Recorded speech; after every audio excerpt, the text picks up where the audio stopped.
What's going on, buddy? Oh man, did the wrong one.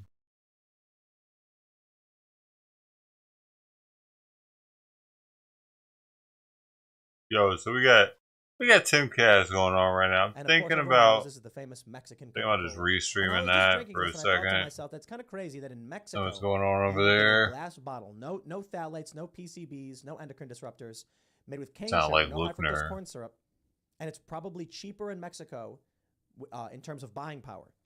So in terms of the Mexican economy, how much you have to work to get a Coke is probably less work than in the United States. But in the U.S., you're getting plastic garbage with endocrine disruptors and high fructose corn syrup. Isn't that just weird? Like in the United States, we are poisoning and degrading ourselves. Like why? I don't know. By choice. I mean, I think we're the only country that mandates fluoride in the water. Mm-hmm. If I'm not mistaken. I don't know about the only country. We may be, if we're not the only, it's very few. I was going to say this earlier too, just to give people some perspective. In 2000, no, everybody does it. Are you sure? Yeah. I thought Europe. Oh, I know that you can't in Europe. Most European countries, it's not mandated. A bunch of the UN countries. Yeah. I think the dark red ones are mandated, and then the other ones are like I don't know. So we're one of the only. In Australia, it's mandated. And then what was that South American country? It doesn't explain what the different shades Ecuador? mean, but what is that country? What is happening? Which one? Where? South America. This? Yeah. That looks like. Is that Venezuela? Is that Colombia? I think it's Colombia. Is it? Bolivia and Colombia. That's so sad that I don't know that. I think Colombia and Bolivia are in the middle, but let's just check. I don't know, man. Who knows? Somebody knows in the chat. What were you Here's saying? what happened. I was going to say. Here's what just happened for me. I was watching this, and I was like, huh, I'm watching this. I bet a lot of other people are watching it. And, I don't know, man. Maybe they want to watch it here. Always talk about how much money that the gun lobby spends. It was less than 14 million. So 280 something million pharmaceutical industry versus less than 14. Maybe we need to get it so that you get the vaccines are delivered by gunshot. Dude, less lethal, plastic, and it'll be like a pepper ball of some sort. I mean, wasn't that was X-Men, right? Was it? Oh yeah, they had the cure. They would shoot with the Trenton dart.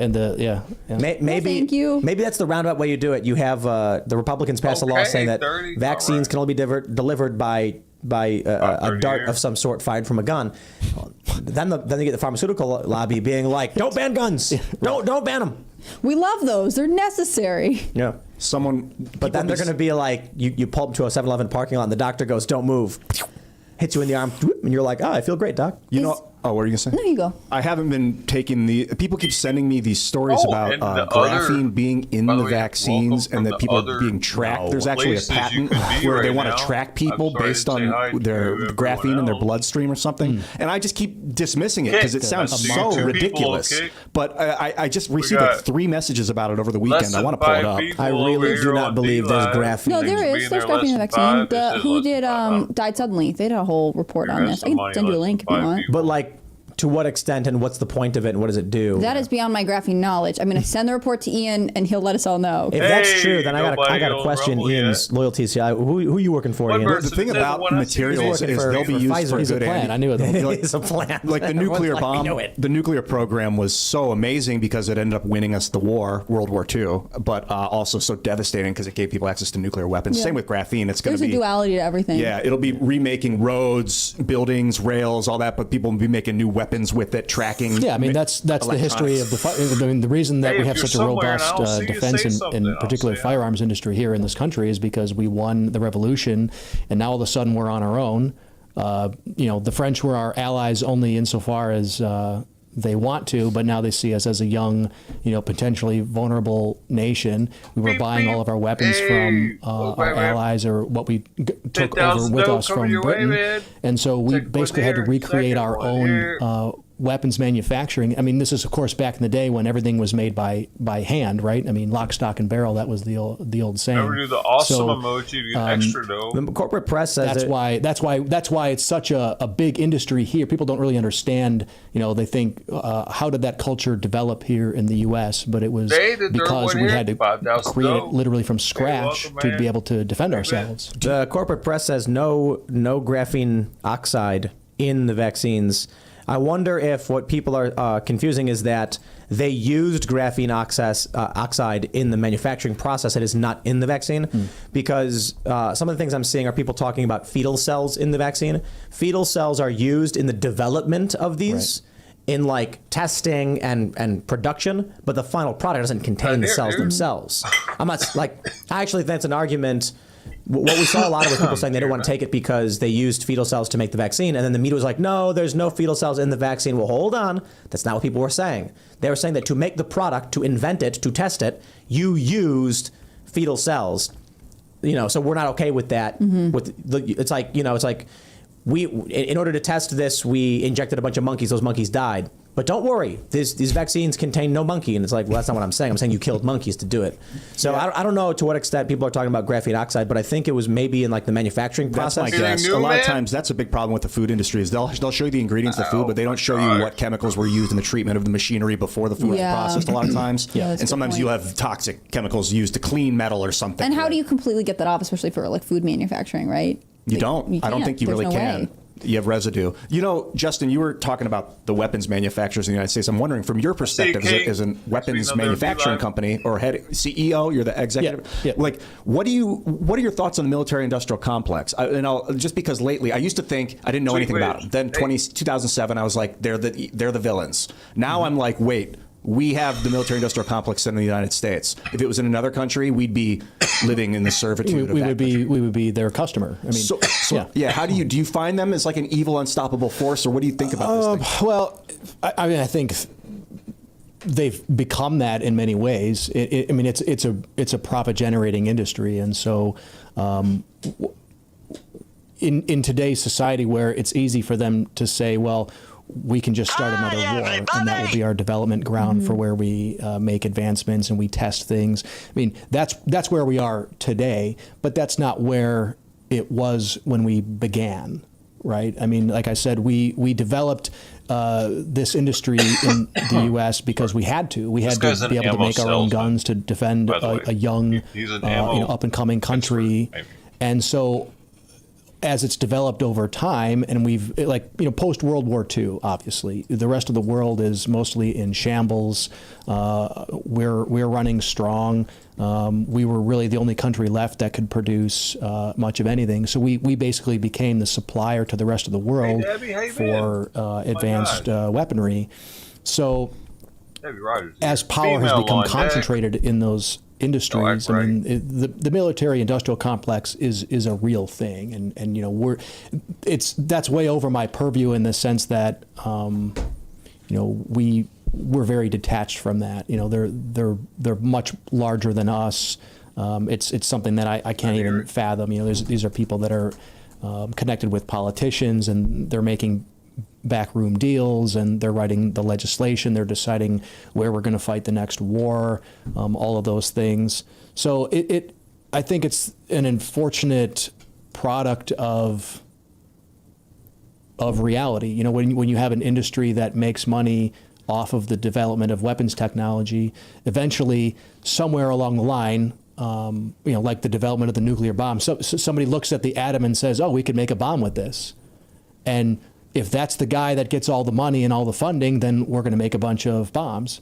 And so in the military-industrial complex, you have some guy in there at one point that says, hey, we could actually make a lot of money if we just started our own wars, right? Instead of waiting for the next war to happen and then figuring out which side we're going to supply. I mean, I think that's probably gone on forever. It's like people have been supplying both sides of every conflict going back have you forever, seen Sherlock Holmes, Game of Shadows? The movie plot is basically, spoiler alert for this 15-year-old movie or whatever. Moriarty he owns portions of all these different companies and manufacturers in different countries, and he wants a world war to start so that he can be the financier and have debt in all of these different places and own everything.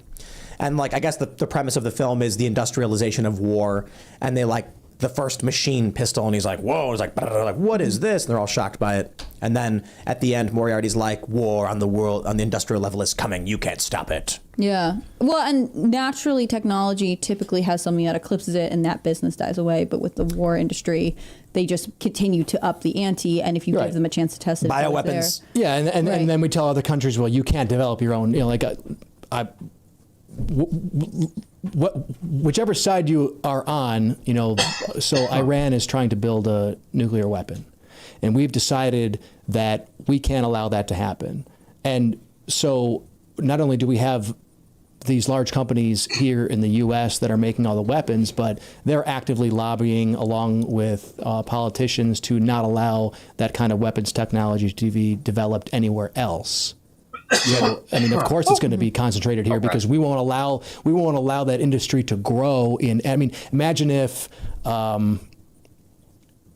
pick a country that we don't really like. We're going to do everything that we can within our power. I mean, we really can't tell China what to do, but some country that we can actually exert influence over, we're going to do everything that we can to prevent them from growing a weapons industry because we don't want that to impact the companies that we've got here. Yeah, which are five of the six largest are American. The sixth is British, and I look at it as a monopoly for sure. And you might laugh and be like, "Duh," but literally, what they've done is they've broken it into six companies that are technically different companies, but they're all American British manufacturings. There's Raytheon, Lockheed Martin's the number one. Then it's Boeing, Raytheon, China. BAE is the British one. Then there's Northrop Grumman and General Dynamics. What does BAE stand for? BAE Systems. BAE Systems is the company. I don't know what it stands for off the top of my head. We'll find out. BAE. Halliburton. Where you said Halliburton?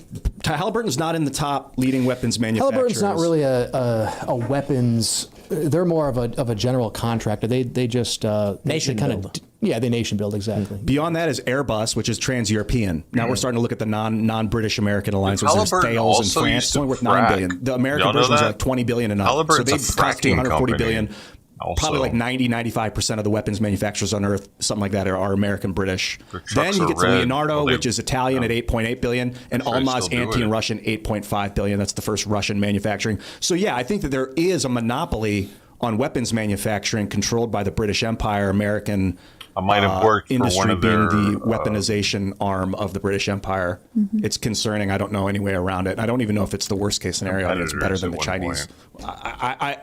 I'm not a warmonger, but I understand the value of war and the necessity of it at times. I was an electronics tech. Yeah, and obviously those companies have developed a lot of this technology that have civilian uses and civilian purposes. And some of those things started off maybe with, like a lot of the things that came out of DARPA have had, anything having to do with lasers, for example. Lasers have a lot of scientific research uses. They also have use for offensive weaponry. There's just no way around that. The internet. They go straight to the basis for it. All of these things are a lot of them are products of weapons development and DARPA and the government investing in things. And you have some aspect that's going to be useful for civilian purposes, and then you're going to have some aspect that's going to be useful for military purposes. Roads, that's another example. The Roman roadways was like the greatest military breakthrough of way to time. move troops, exactly, yeah. How did you start your business? I'm just curious. You guys might know the origin story already. Dude, why did the Romans, kind of why were they able to build roads so well, but we can't? This was in 2015. I was working for an insurance company, and it was an insurance company that specialized in dealing with manufacturers. So everybody I dealt with around the Detroit area was in the manufacturing business of some kind, small tool and die shops, all the way up to big plastic. Okay, I see how this is going to work. The only way I can hold viewers, because I see people are dropping, is if I don't say anything while this entire episode plays. Like, that's how this would have to, and that's not going to happen. For one, that's not going to happen, because what the fuck kind of fun is that? I'm just sitting here the whole... See what I mean? See how people are leaving right now as I'm talking? And Tim Pool ignorantly is not using the right latency on his stream. Therefore, not allowing one to turn on closed captioning. Closed captioning is completely disabled for Tim Pool's stream because he wants ultra low latency. And I'll show you what I'm talking about. It's stupid that he's doing this, by the way. But here's why it's stupid as fuck, actually, that he's doing this. See, I'll show you. Boom. Here's what I'm talking about. Come on, man. Work right, you shit. Why does it look different on over here? Do I have to put edit? You have to press. Why did I just see it? I saw my options for it. You can't change it once the stream starts. Oh, maybe that's why it went away. No. It's right here. Okay, there it is. So right here on the left, you see there's ultra low latency, and normal, and that gives the chat, the streamer, the ability to respond quickly to chat, because it there's less of a latency in between what you're seeing and what I'm seeing on chat. Pretty much, it's pretty much. I'm not saying that right, but from what's happening and from how quickly you see it. So therefore, chat is more real time for me. So then I'm able to respond to what you're saying more quickly with ultra low latency. But since he doesn't fucking look at chat ever during the entire show, there's no reason to do that. So, but here's what happens when you do that as a streamer.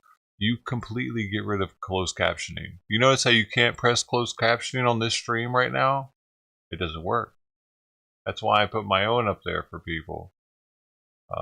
Well, since because I'm trying to respond to chat as quickly as possible.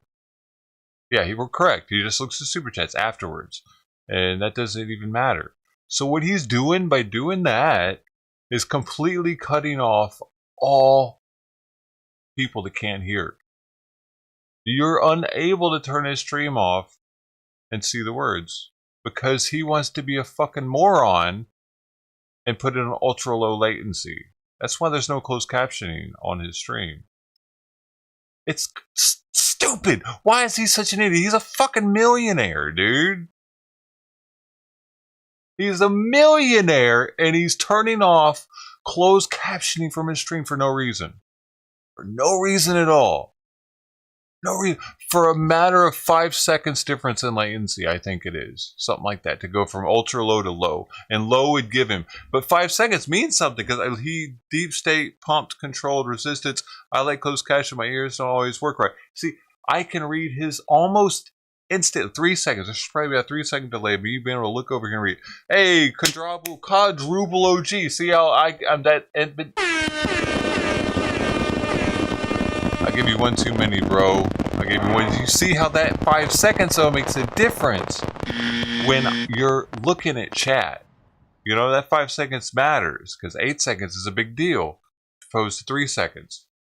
But him, it doesn't matter. But to get rid of closed captioning's major at that point. You know, if you're not providing them, like I don't have on my stream, that's major. If I'm taking advantage of that low latency or ultra low latency in this case. That's what they call it here, ultra low latency versus low latency. So as smart as I thought Tim Pool was, for him to do something like that, I didn't realize he was doing that, man. Pretty ignorant or stupid, one of the two. No, it's everybody's private info. You think China will, you say? I mean, maybe China, somebody. One of the most powerful cyber attacks you can do is not a nuclear. One of the most powerful I have to pick his audio up to have it. Would not be a surveillance balloon or even a bomb.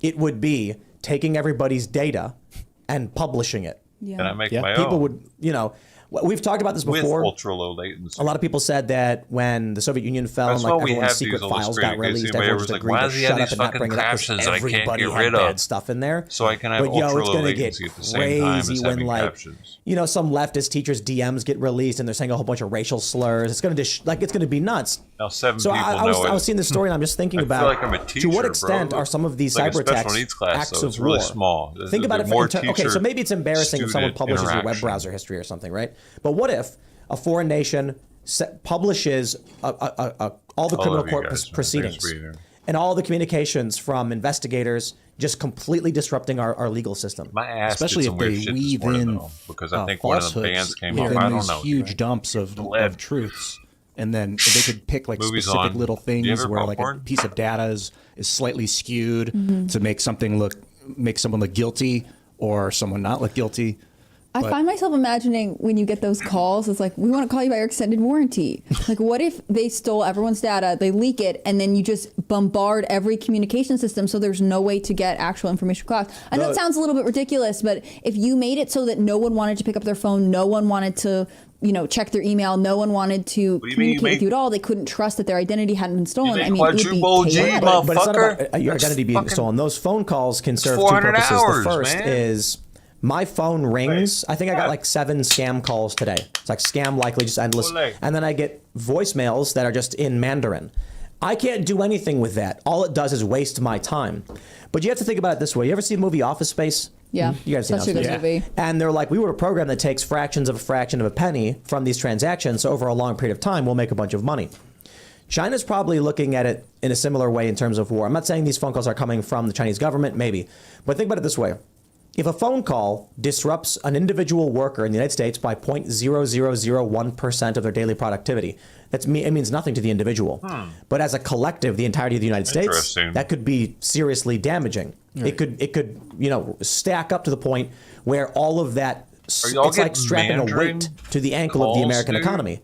They are slowing us down. The other thing is, if people actually answer the phone and it's calling about your extended warranty and they give in to these scams and give money away, now they're actually stealing resources they can then use in their war effort. Is China actually? Yeah. You shoot a $400,000 missile at a balloon and you wasted $400,000. But if you spend, it wasn't way more than that. It was per missile, I think. Oh, okay. And they shot 2, so it was 800,000 total. But well, all right. But yeah, you spend $800,000 on missiles, or you spend $800,000 putting together some algorithm and what's your cost? Your knock cost out the internet. is the data basically. That's your only cost, and it can just run in the background. When the U.S. has whatever you want. Right? When the U.S. has the internet knocked out, we all go, oh, geez, the internet's out. But how much economic activity is disrupted by that, slowing the U.S. growth and allowing, and then China carries on, is nothing happening. This happened in Canada last year. There was a big internet outage. One of the telecommunication companies went down, and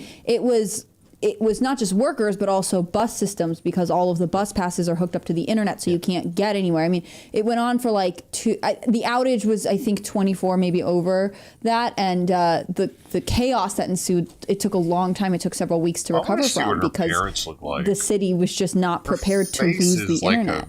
And with China stealing and releasing data, in particular, it's challenging to think about because you just don't know how much data has been released and collected by China. I mean, I know we saw it was like 26 states now have specifically banned TikTok on government-issued devices and government networks, because part of TikTok's policies is that it collects not just information on your phone, but also your browsing history and on your keystrokes and all of these things. Like, if you had that, but you were a government worker, and so you were on the DMV Wi-Fi, and so you have all of this information, and you've been looking up different things for people, like, that's a lot of very sensitive data that's just sitting in this app's purview to swipe. China, if you're listening, like an alien, name your price for Eric Swalwell's browser history. Half of a word sometimes. I think Fang Fang was watching. They were probably working on that together. You know what I mean? Plus, like, if someone's got, I think kind of along the lines of what you're saying, if someone's got TikTok on their phone and then they got my name and number and email address in their phone as a contact, now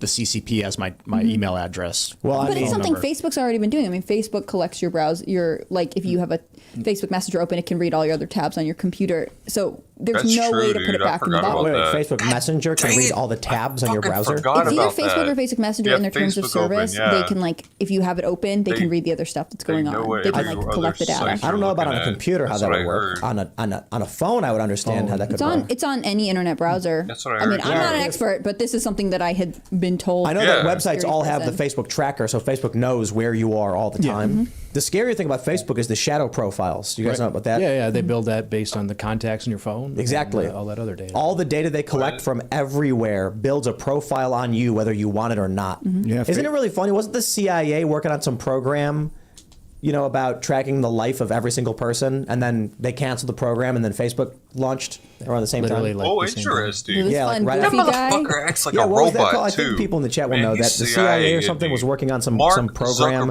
called, like, Life Track or something like that. And they wanted to create profiles on everybody, and then all of a sudden they just canceled the program. He's a secret Then agent. Facebook starts.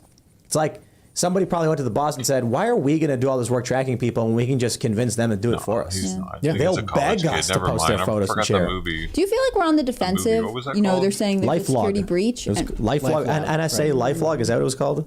That's kind of crazy. You're a security guy. Do you feel like we're on the defensive with this? Like, DARPA LifeLog. Reacting to someone collecting our data as opposed to actively securing it? Yeah, I think they're breaking. Part of that's a product of when you got into the tech age. I mean, I'm 37, so I had a phone when I was 12, but I wasn't allowed to use it unless it was an emergency. And phone plans at that time had 500 texts a month, and so it was just a different age. But like I'm kind of like a Bitcoin guy, and so there's a whole segment of the Bitcoin industry that's really into the security side of it, and so it just depends on how you started, right? Like, people once you start going down a path, you're unlikely to shift. So people who have started using technology before thinking about security as being something that they should think about are probably unlikely, or in some cases it's not even really possible for them to go all the way back to square one and build security from the ground up. Like, if you're doing 10 things that are unsecure, and then you decide, well, I'm going to start taking security seriously, well, it's probably already too late. Unless you're going to get a new phone number, you're going to completely get rid of anything that you used prior, and you're going to start from scratch. So I think your average person is just very unlikely to do that. So you have to think about, where does it make the most sense? Like, so for me, when I got into Bitcoin, I was kind of a neophyte in it at the very beginning. I was just paying attention to what was popular in the media. And then I actually went to a Bitcoin, a conference called Guns and Bitcoin last year, and started talking. I mean, like, I was the dumbest guy in the room. Honestly, these guys were some of the smartest people I've ever been around. But it was funny how much we had in common with them, which was kind of the point of the conference. It was a lot about 3D printing guns and Bitcoin and, you know, self-sovereignty, and two different groups looking at the same problem from a different perspective. And so thinking about, okay, well, if you're going to have your own Bitcoin, like, well, are you really in control of it? What price he got in at? Keys? Are you connected to your own node? Do you have a secure wallet? Like, you know, so in that case, yeah, like I'm pretty confident that I've done the right things in that one area of my life. By the way, if you want to know, are there a bunch of other ways that I'm probably deficient from a security perspective? Yeah. Well, probably, and the majority of people, like you're saying, just never think about. I mean, like in the gun community, a big thing has been, like, we know that Facebook and Instagram and the tech companies are developing ways to pull the serial number off of photos of guns. So if you take a photo of a gun and they can see the serial number, they are digitizing that just like you do, you know, character recognition. I was really hoping you'd talk about crypto and more, so that's a big thing. That was a big thing for a while. You can't show your serial number on the internet, because then they'll know that it's yours, and then they're going to build this shadow registry that supposedly they are not allowed to do, but we all know that they are. So, like in my case, I mean, there's so many pictures of my guns out on the internet. Like, what can I do at that point? Now, going forward, I could make sure that I don't do that with anything that I don't want them to know that I have. Yeah. But once you've let that cat out of the bag, it's pretty hard to put it back in. Let's talk about Scott Adams. Ladies and gentlemen, we have this tweet from Scott Adams. He says, my publisher for non-Dilbert books has canceled my upcoming book and the entire backlist. Still no disagreement about my point of view. My book agent canceled me too. I'm not sure what he means by still no disagreement about his point of view. But here's the story, because there's a lot of people disagreeing with his point of view. This is from Hot Air. Hundreds of newspapers canceled Dilbert comic strip, accuse Scott Adams of racism. There is some nuance to the conversation being had here that the media is overlooking in what Scott Adams said, albeit I disagree with what Scott Adams' prescription for the issue is. Rasmussen published this. Black Americans only. Quote, it's okay to be white. 53% agree. 26% disagree. 21% not sure. That's kind of a crazy, scary number. That 26% of Black Americans think they disagree with the idea that it's okay to be white, and 21% aren't sure. That's kind of scary. Quote, Black people can be racist too. 76% agree. 27% disagree. 8% not sure. So let me play for you what Scott Adams said, which resulted in his absolute cancellation. Dilbert's being canceled. His book is being canceled. He says his career is over. Here's what he said.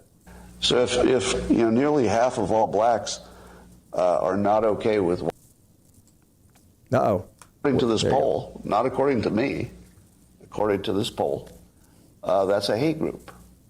That's a hate group, and I don't want to have anything to do with them. What? And I would say, you know, based on the current way things are going, the best advice I would give to white people is to get the hell away from black people.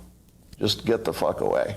What? Wherever you have to go, just get away, because there's no fixing this. This can't be fixed. What just happened? Right, this can't be fixed. You just have to escape. So that's what I did. I went to a neighborhood where, you know, I have a very low black population, because unfortunately, there's a high correlation between the density. And this is according to Don Lemon, by the way. So here I'm just quoting Don Lemon. When he notes that when he lived in a mostly black neighborhood, there were a bunch of problems that he didn't see in white neighborhoods. I mean, that is true. So even Don Lemon that does happen, dude. sees a big difference in your own quality of living based on where you live and who's there. So I think it makes no sense whatsoever as a white citizen of America to try to help black citizens anymore. It doesn't make sense. It's no longer a rational impulse, and so I'm going to back off from being helpful to Black America, because it doesn't seem like it pays off. Like I've been doing it all my life, and I've been. Interesting. The only outcome is I get called a racist. That's the only outcome. Dude. This dude. It makes no sense to help black Americans anymore. if you're white. It's over. Don't even think it's worth trying. Y'all are dude. Black people are fucking it up for themselves, dude. And there we go. You didn't expect that today, did you? So I don't get what his point is. I mean, first of all, he's very, very wrong.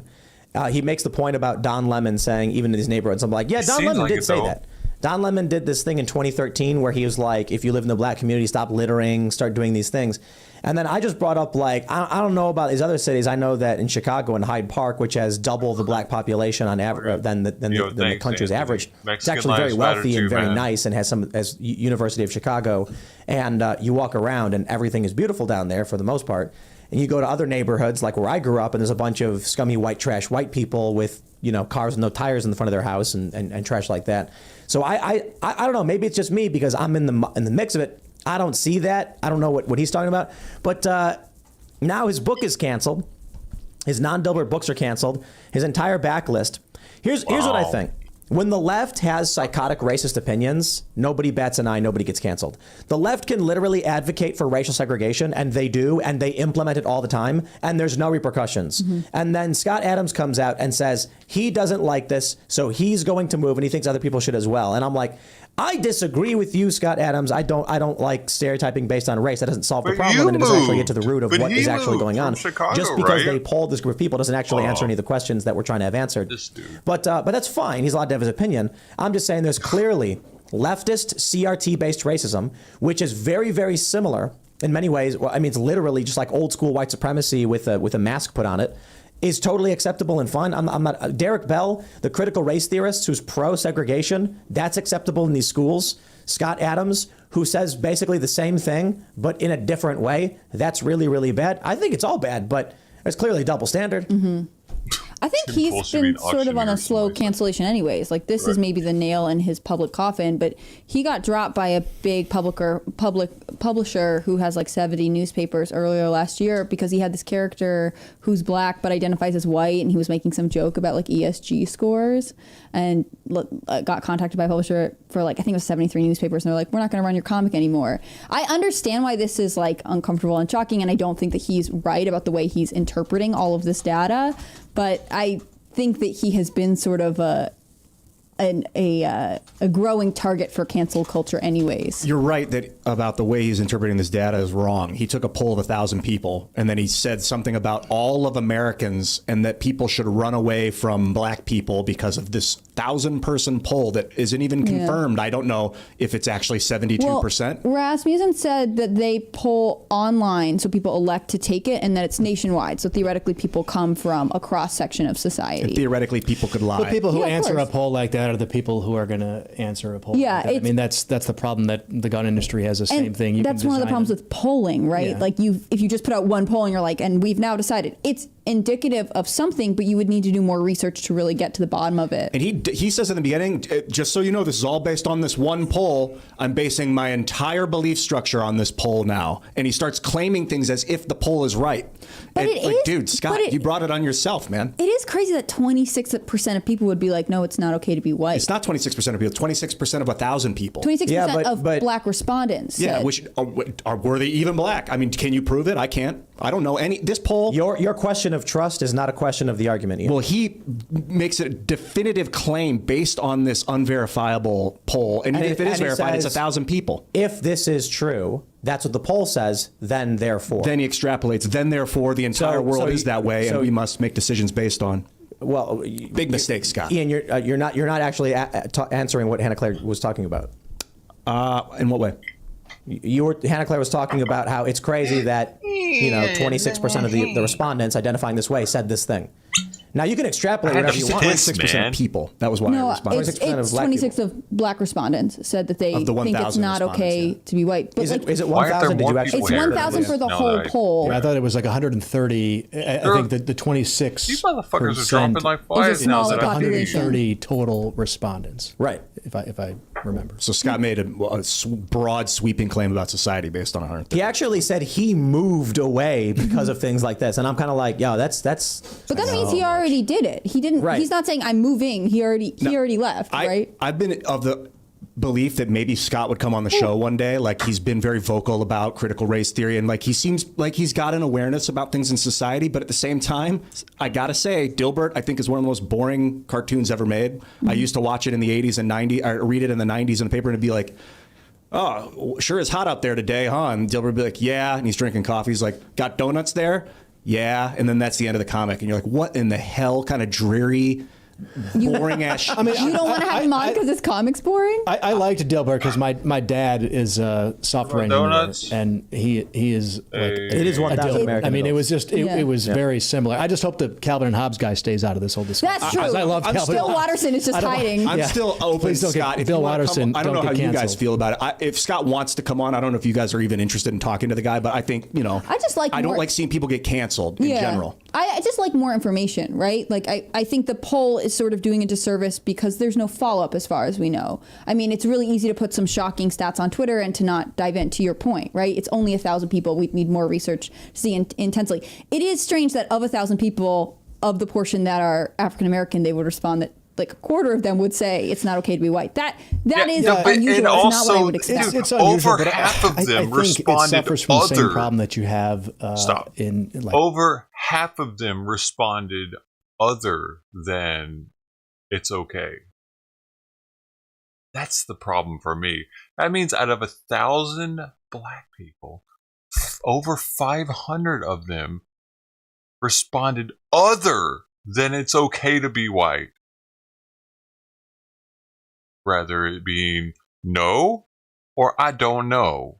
Like, what the fuck is that, man? Over half of 1,000 people, black people, didn't know or said, no, it's not. Like, that's crazy as fuck, dude, isn't it? Man, come on. like if that was Where really did true, they take these numbers would your from? advice be valuable?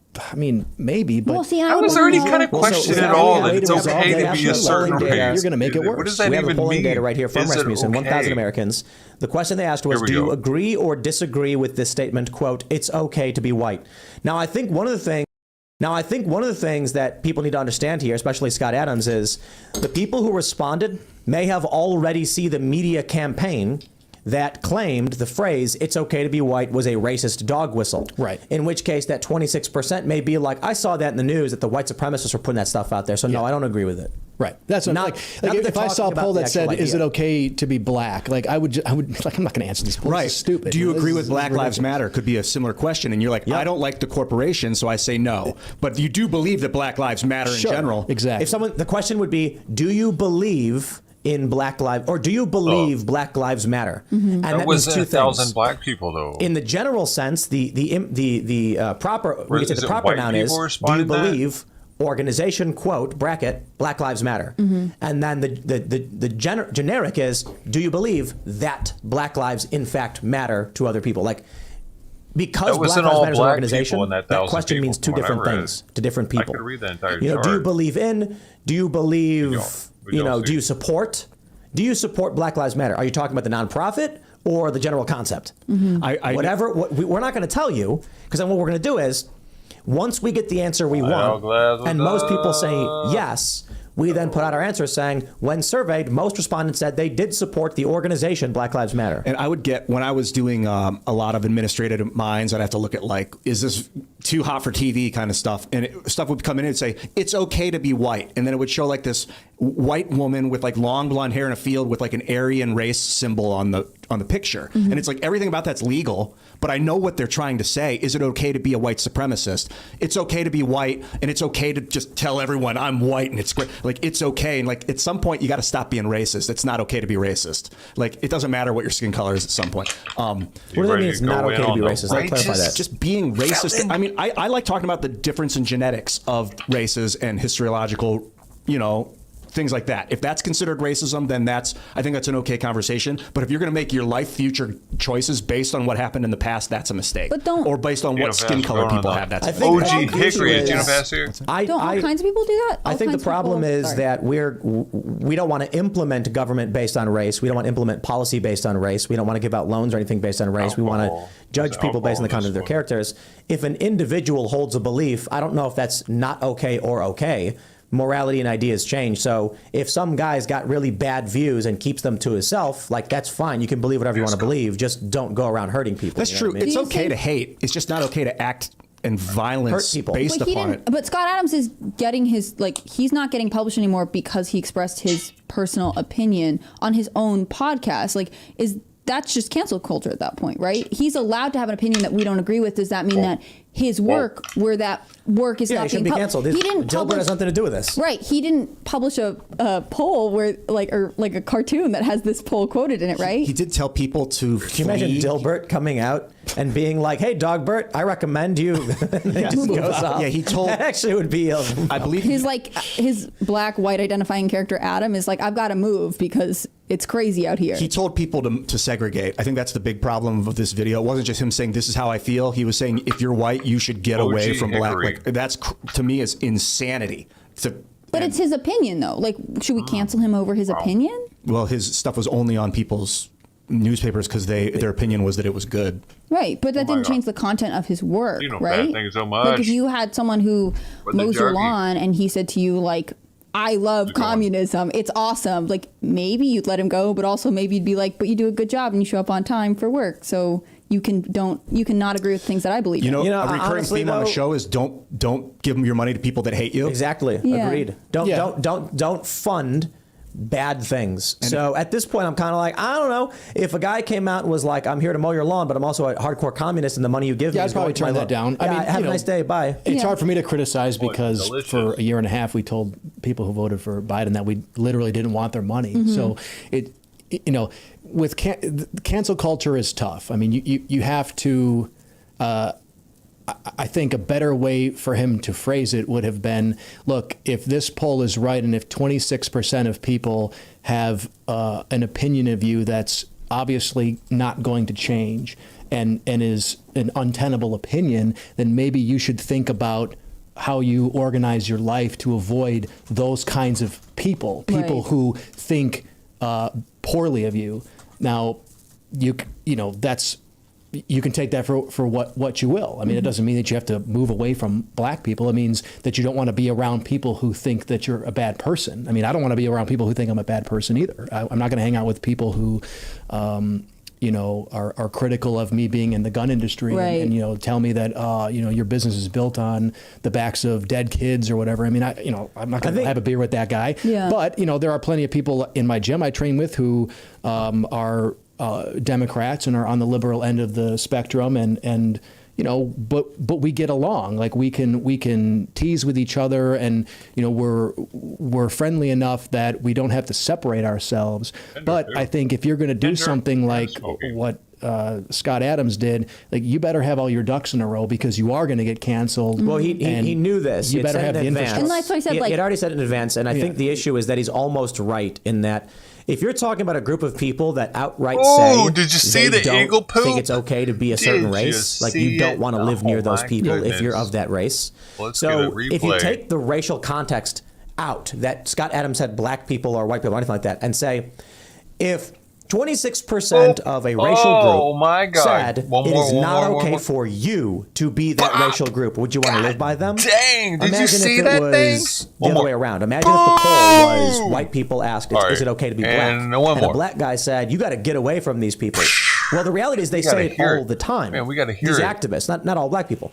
Leftist activists say all the time, get away from white people. Hold on, can we hear it?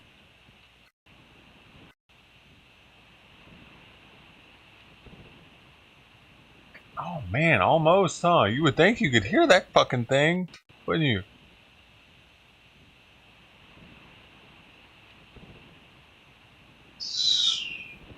Wow.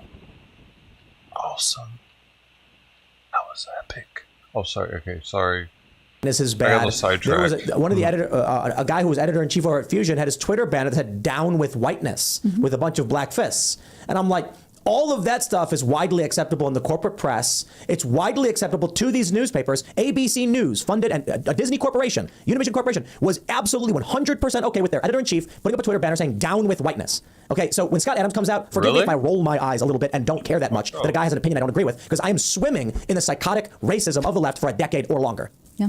I think you're right. It just reminds me of the conversation that we've had about a national divorce, right? Whether or not we actually formally enter a war, culturally people are pulling away from each other because they feel as though they're being pitted against one another, which is ultimately extremely destructive. But you can't blame someone of any race if you're told this race hates you or this race is constantly oppressing you. Why would you want to live next to them, right? If you're fed that constantly, it's meant to keep you apart. I'm not surprised that Scott Adams, who seems extremely depressed in this video, is like, yeah, I don't want to be around someone of this race who apparently doesn't like me. But what kind of short-sighted mind would look at a poll of 1,000 people? I don't know if he knows that how many people were in the poll. Would look at a poll and then make a life decision about all people based off that. It's just a low-hanging mentality. That kind of mind. But it doesn't sound like it's based off this one poll because he already has moved away. You know what I mean? Like, he is showing signs that this is confirmation of something he has already felt, and now you're just seeing it in hard numbers. Like, if you have a feeling about something and then it gets confirmed in the data, even if the data is not the best source, it's hard not to then be like, okay, I made the right decision moving away, because he's talking about it in the past tense. I don't know. That's just my perspective on it. I think that he seems like this is confirming something that he is already upset about. But it's like, what kind of data is he using to confirm his suspicions? Like, it's 1,000. It's not good data. But like I said, he's been slowly canceled for years and years and years. I mean, they've been. Yeah, the right calls him Clot Adams.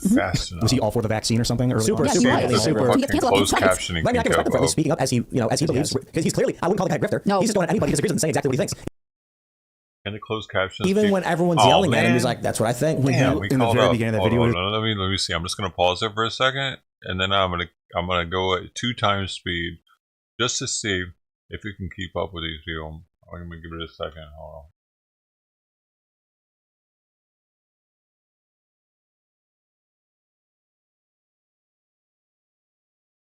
Okay, here we go. Mark, use that. It's like, the thing is, all blacks. The thing about blacks, he's talking like black people, blacks. It's like a 1950s. Yeah, whites too. Yeah. I think he calls them white. He might say whites later in the video. Says it once. Blacks. It's like a 1950s George McGovern racism. Oh, come on, I don't call people blacks. I feel like you feel upset about him, so you're reading more into it. Like, if I told you, yeah, this guy says crazy thing, like, you may not feel the same sort of vitriol. Like, it seems like you have a specific antipathy. And like, it's very rare that well-known people come out and tell me to segregate away from black people. It was freakish to hear this come out of a guy's mouth. Really? But if a black person said to you, like, I don't like being around white people, I'm gonna leave, would you be angry at them? Yeah, I'd be also freaked out. That's crazy. Really? Yeah, that'd be nuts. They do it. All people of, well, actually, except for white liberals who hate being around white people, every racial demographic self-segregates. I understand, like, you want to be around what you're familiar with. To an extent. Like, there's literally, so there are historical neighborhoods that were by policy created to be racially segregated, but for the most part these days it is all self-segregation. I understand wanting to be around what you're familiar with, but to run away from someone is to me is absolutely just it's the antithesis of humanity. You gotta clarify. What do you mean, run away from to be someone? like, it's not that I want to go where the people look like me. It's if someone's mentality is I want to get away from the people that don't look like me, then they're crazy.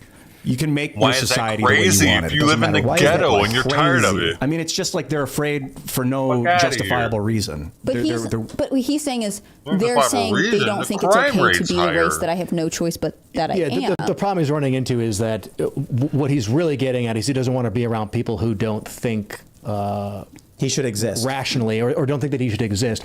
Yeah, they're questioning whether he should exist. But you can't tell that from somebody based on their outward appearance. You have to have a conversation with them and understand where they're coming from. Hey, do you think I should exist? I mean, like, that's not just something that you're going to ask your neighbor when you move in. So, he's taking it to the extreme and saying, well, because they're black, and that's something that I can visually see, then I'm going to decide to self-segregate from those people. When in reality, if you had a conversation with everybody on the street who was black, probably almost nobody would actually have that opinion. Well, not in person, they would. Unfortunately, maybe taking it to the extreme. Remember that not having the conversation. That guy was being interviewed. And it was like it was a guy and a woman, and the woman says, "Well, you don't understand because you're white." And he goes, "What?" He's like, "I'm black." And she's like, "You are?" And he's like, "Yes." And then she was like, "I didn't know." And she genuinely thought his opinion was because he was a white guy. David Webb. Yeah, he's a conservative talk show host. Yep. And she didn't know who he was. So she accused him of being a white guy, and he was like, "What?"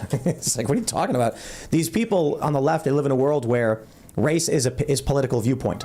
Right. So if you have a conservative political viewpoint, that means you're white. But I mean it literally. That's what they call whiteness. They've now started saying, like, Polish people aren't white. And I'm like, Luke Rutkowski has blonde hair and blue eyes. Well, it doesn't matter. he is not white. And I'm like, okay, you're basically just saying people I disagree with are white. You know, in Scott's defense, his behavior right now is a result of 5 years of racialization, of people saying whiteness is evil, blackness is evil, whiteness is great, it's okay to be black, like all this crap, this identity crap.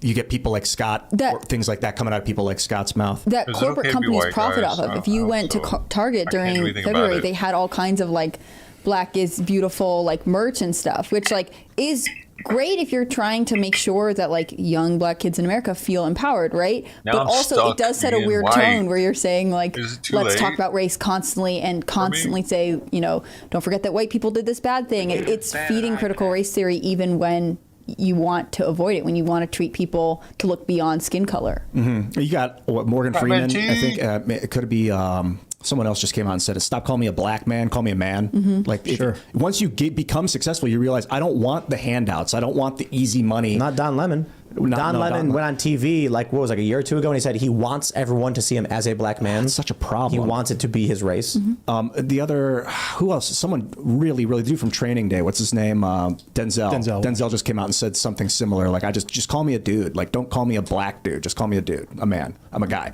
And when you attain success, you realize you kind of start to see past that, the skin color and all that crap, and you realize like the content of your character is really what makes you great. And so it's wonderful that people at that tier are able to speak out and claim that. That's the way. When you start looking at people as people, start calling Morgan Freeman a man and not even registering his color when you're talking to him, then you're not a racist. That's when you were actually out of it, I think. I think people spend too much time worrying about if they're racist or not. I feel like you don't spend enough time getting to know the people around you. You're so obsessed with how your actions are perceived, right? Like, you should be more comfortable with your neighbors than how the internet's going to label you, right? The crazy thing is how Republicans have historically been the not caring as much about race. Like the first black member of Congress, I think, was Republican, obviously. Abraham Lincoln was a Republican. The Democratic Party has consistently done things that just cause massive damage to the black community and the black family, even to this day. And so, look, forgive me if I just think like the Democrats are substantially more. Well, I don't think Republicans are racist at all. I think everyone's got racism to a certain degree. You see it in those charts I was talking about where white liberals don't like white people. White conservatives have a slight in-group preference. Latinos have a slight in-group preference. That means, like, for the most part, a white person, a black person, Latino person, they're not going to care about any of this stuff. They'll live next to you. They'll go to your barbecue. But there's a small percentage that prefer to be around their own race, and then white liberals, small percentage, to prefer not being around their own race or whatever. But yeah, I don't know, whatever. That's what I've actually enjoyed. One of the things I've enjoyed the most about gun culture is how it's becoming much more of a melting pot. You know, I've been working with Maj Touré and Black Guns Matter basically from the beginning for like 5 years. He was the first person that I actually sponsored, and a ton of other things have come from there. And, you know, that's something that I recognized right away was there's just a certain amount. There's parts of this guy sucks. Culture that I'm never going to understand. He's awesome. And so I can't speak to the things that he can speak to. And so the more that you get to understand, like, hey, we're all coalescing around the same thing, which is we believe that everybody has the right to self-defense. And you have some people that are going to focus like, yeah, you know, a lot of these gun laws are based on racism. 100% true. Now, they know much more about that topic than I do, so it's great for me to be around them and kind of learn their origin story and learn how they came to be part of you know, the self-defense culture and the gun rights movement. And so that to me is just a benefit. Like, that's the best part. We went to XCal a couple weeks ago when Luke was still here. You ever hear of them? It's like it's a really fantastic shooting range in Virginia, and I'm you know. Rights movement, and so that to me is just a benefit. Like, that's the best part. We went to XCal a couple weeks ago when Luke was still here. You ever hear of them? It's like it's a really fantastic shooting range in Virginia, and you know, we're in the range, and there's, you know, people of all different races. I see a couple black guys are shooting, and some Mexican guys. The guys right to our right are Arabic of some sort, and I was like, look at everybody coming together, laughing and smiling. And they watched you know, the full auto, and they're all laughing and smiling. And then one of the guys, he's like an Arabic accent. He's like, he's watching one of our people hanging out with us is firing a suppressed FN 57 or something like that, and he's like, "Oh, that's so cool." I'm like, "I know, yeah, it's really cool," and we're like high-fiving. See, that's where everybody comes together. Yeah, it's culture building. I work with a guy runs a group called Guns for Everyone, and he's of Mexican descent. And one of his big things is that he prints his newsletter in Spanish, and his aim is to try to build gun culture in Mexico where it literally doesn't exist. I mean, you just can't get a gun there, so the culture doesn't exist, but he sees that as a gap that he can bridge. Like that's his niche. That's where he can provide value that other people aren't, and it's only to the benefit of all of us. I remember on Twitter, I love this one story. Someone tweeted something like, Tim Pool wants to give all the crazy right-wing nut jobs guns, but wants black people not to have them. And I was like, what the hell are you talking about? I think every Black Panther should be marching down the street strapped with a sidearm and an AR-15 because it's their right to do so. And it was like some lefty Antifa guy. He responded with based. And I'm like, why would you assume I think they shouldn't have guns? The what is it called? The NFAC. The Not Effing Around Coalition. Aside from those negligent discharges, yeah, I mean that's a big problem. I think it's great they're marching around with guns. Is it brief? Oh, for sure. I have no problem with that. But the negligent the safety and is there a limit to the amount of guns you can carry legally at once? No. That's wild. No. So you could have like 30 pistols on you if you could have like 30 hands or something. Yeah, constitutional carry in West Virginia. You could carry 2 Barrett M82s, heavy, whatever you want to carry. Yeah, good workout carrying those things. Have there been advancements in lightweight guns lately? Yeah, I mean, polymer technology stared in the 80s. The Glock was like the first brand to really start. Well, actually, let me backtrack. Actually, the AR-15 and the M16 was the first weapon that really started to use polymers and plastics. So that was and that was in the mid 60s. But it took a while. There's a lot of tradition in the people like steel and wood. They see it as real and what have you. So over time, now pretty much every handgun in the $500 to $700 range is going to have a polymer frame and a steel slide. So yeah, the advancement in technology, we're developing better polymers. We're starting to use more carbon fiber things to try to make barrels lighter. In particular, like with high precision rifles, the big problem is the barrels are very thick. And so there's a lot of material in the barrel, and they tend to be very front heavy. So what they're doing instead is using a steel liner with a carbon fiber outer wrap, and that will provide the stiffness and the accuracy without creating something that is too unwieldy. What's that? It's a fully auto M321 or something like that. What is it? You know better than I would. I'm not sure exactly. Minigun, it's like a full auto. I saw a video, M3 something, I don't know. Okay.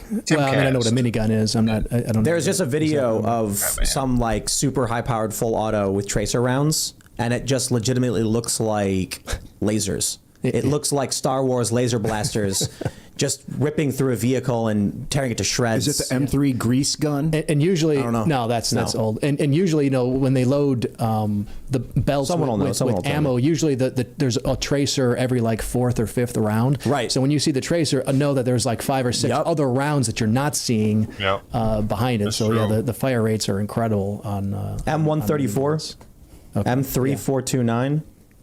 Maybe it's the M134. It was really fast. What's the M stand for?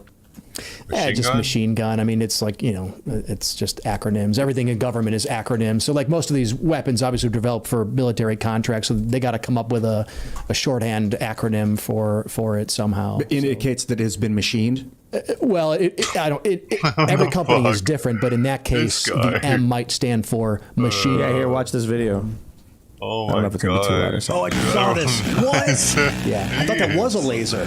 It looks like Star Wars laser blasts ripping through this car. This isn't the video I saw earlier, but it's a video that looks just... Yeah, so M134. 6 or 8 barrels that are rotating. So it has incredible rates of fire. Buzzing. It looks like a video game. Yeah, it's like laser. It's like plasma blasts in Star Wars or something. Yeah, I mean, haven't you ever heard? That's the meme is BRRT, BRRRT, and that's the A-10 Warthog. They built an entire plane around a gun. They developed They developed the gun first, and then they built a plane that they could put the gun into. Owned Desert Storm. What gun is that? The Warthog? The A-10 Warthog is the plane. It was developed as a tank killer, and so they developed General Electric developed an autocannon, they call it, and so it's actually shooting a 30 millimeter round, which is enormous. And they're coming out, I can't remember the rate of fire off the top of my head, but I think it'll deplete the entire ammunition in something like 20, it only has like 20 or 30 seconds of sustained fire. Wow. And it's tens of thousands of rounds. This is the A-10 Thunderbolt 2. They can fly super they just slow. zoom in and they Like, fire for only maybe half a second, but that's, 300-400 rounds. Maybe When was this built?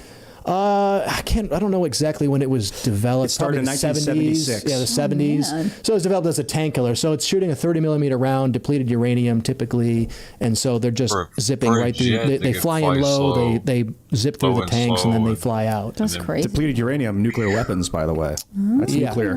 Yeah. All right, we're going to go to Super Chats. If you haven't already, would you kindly smash that like button, subscribe to this channel, share the show with your friends, and become a member at timcast.com. We're going to have that live members-only portion of the show going up around 10:10 on the front page of the website. You will see it live, members only. And then after that wraps, it stays in the archive forever, so you can watch it. But smash that like button, and we'll read what you guys have to say. I'm Not Your Buddy Guy says, it's a very black pill when you realize the only question is who will be running a technocratic enslavement with a social credit system, China or the U.S. I think Ian should run it. I feel like it'd be nice. It'd be good. No, I think it would be very brutal. Yeah, it would be at first, but that's only because I'm freeing the system so that you can run it yourself. Yeah.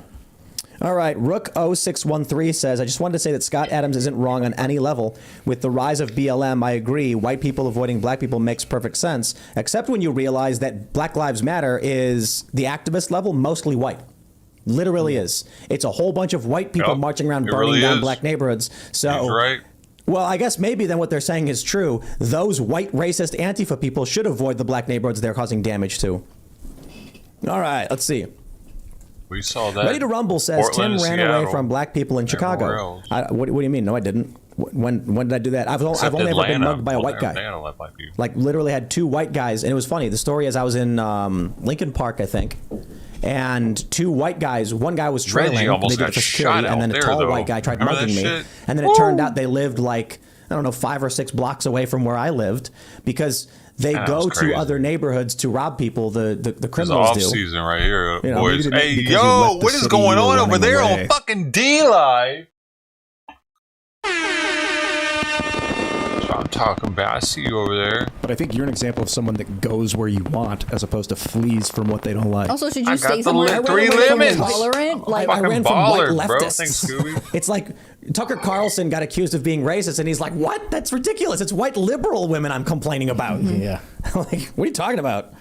The problem with people who are mad about a race is it's like, why is the race the issue when there are clear examples of people of that race who are some of the smartest and best people in the freedom movement? I don't understand why the race is the component. The communism is the component. It's divide and conquer, man. That's Right. Hegelian dialectic crap.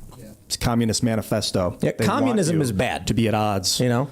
So, like, if there is a black guy who's a communist, I'm not going to be like, it's a black guy. I'm going to say, it's a communist. Communist. If there's a black guy who's pro-2A and conservative, and he's got an American flag, and he's waving it with sunglasses on, I'd be like, that's a based MF. You know, and if you're feeling racist, just stare at eyeballs. Spend the next couple of years staring at eyeballs. Look at people, look at their eyeballs. You realize we're brainstem creatures. The skin came afterwards. We're all basically the same kind of unit. Fuck. All right, where are we at? What is this? James God. Arenson says, to counter your poll, would you support a chemical weapon against China if it was kept secret? Interesting question. My answer is no. Yeah, chemical weapons. That's a really bad idea. Yeah. I'm going to say no on that. I'm Not Your Buddy Guy says, I'd go to war with China if it guaranteed an end to World Economic Forum ideas. It does not guarantee that, though.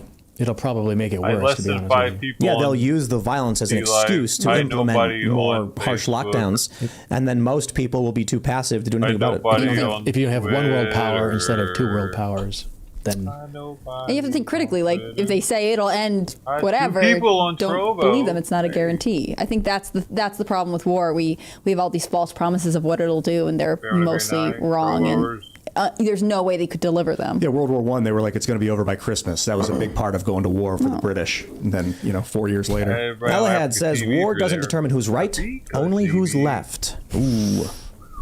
Yep. Raymond G. Stanley Jr. says, Tim, I say no to war. Maybe China did release the virus, but it was the U.S. government and Democrats that instituted lockdowns, mandates, and hate for us. There you go. Maureen McKay says, Ukraine war? No, Paul? I mean, I don't think anybody supports going to war in Ukraine. Is anybody anywhere? Except for like BlackRock. What do you think we'd do first? Go to war in Ukraine versus Russia, or go to war in China? We're in war in Ukraine. But like, do you think we'll focus there, or do you think we would wait until that conflict resolves and then go to war with China?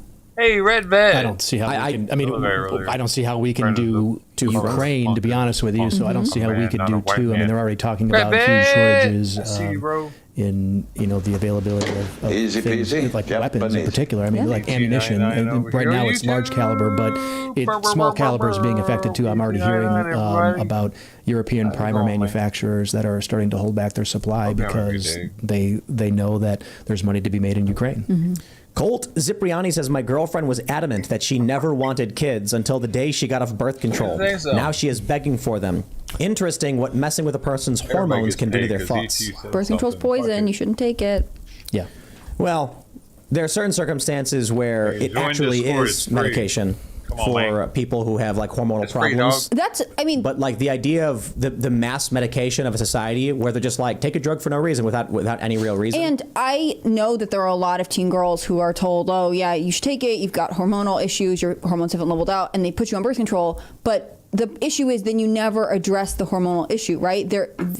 Taking birth control doesn't reset your hormones. When you come off birth control, you still have issues. I think the problem is that people go on birth control and don't think about the alternative of exploring, because it's simpler for gynecologists to prescribe birth control than to do a lot of testing. I'm saying that birth control is a literal medication that doctors overprescribe. There are certain circumstances where any medication can be properly prescribed. Sure. But what we're seeing now a lot of is like 16-year-old girls go to the doctor and they're like, why don't you go on birth control for no reason? 16 years old. Years and years later when there are consequences, right? That's the thing about birth control. It's treated like aspirin or Tylenol or something. 16-year-old, stop fucking. You're playing with brain chemistry. And there are people who have permanent hormonal problems because of all kinds of things. Yeah, like ovarian damage. There's I'm not going to get into specifics of certain medical problems, but there's like cystic stuff. Yeah, and you have to be on it forever. It's just too much stress to be under. The majority of what we're seeing is just like every single person is being told to go on hormonal drugs. Yeah, there's always a case for medication, but I just think that we aren't